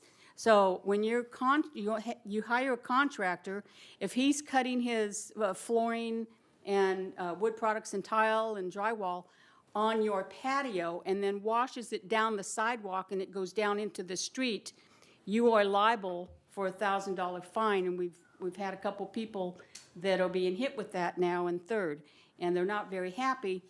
But their contractors, before they got the permits, signed a piece of paper saying they understood this rule, and they broke it anyway. Unfortunately, it's the residents that have to pay the fine, not the contractors. So, and in one particular case now, the Water Authority goes out there every single day while they're on the site just to make sure they don't break the rule again. But it's cost the resident a lot of money. So I just wanted to remind them, can't wash your car in the street, any place where the water will run down into the street and then eventually into a storm drain. Thank you. Catherine?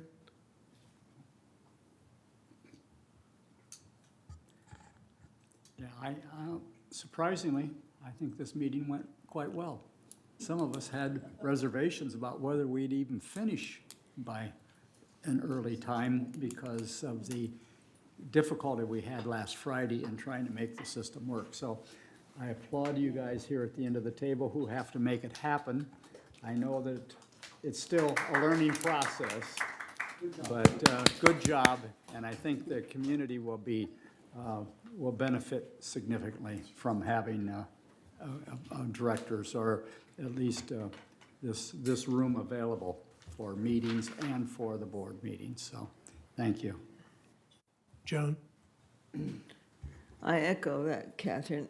I learned a little more while I was here, thanks to Catherine, who was saying, oh, look, you can get the attachment and you can see the whole thing, and there it was. And then I tried it for the reports and they weren't there, but that's to come.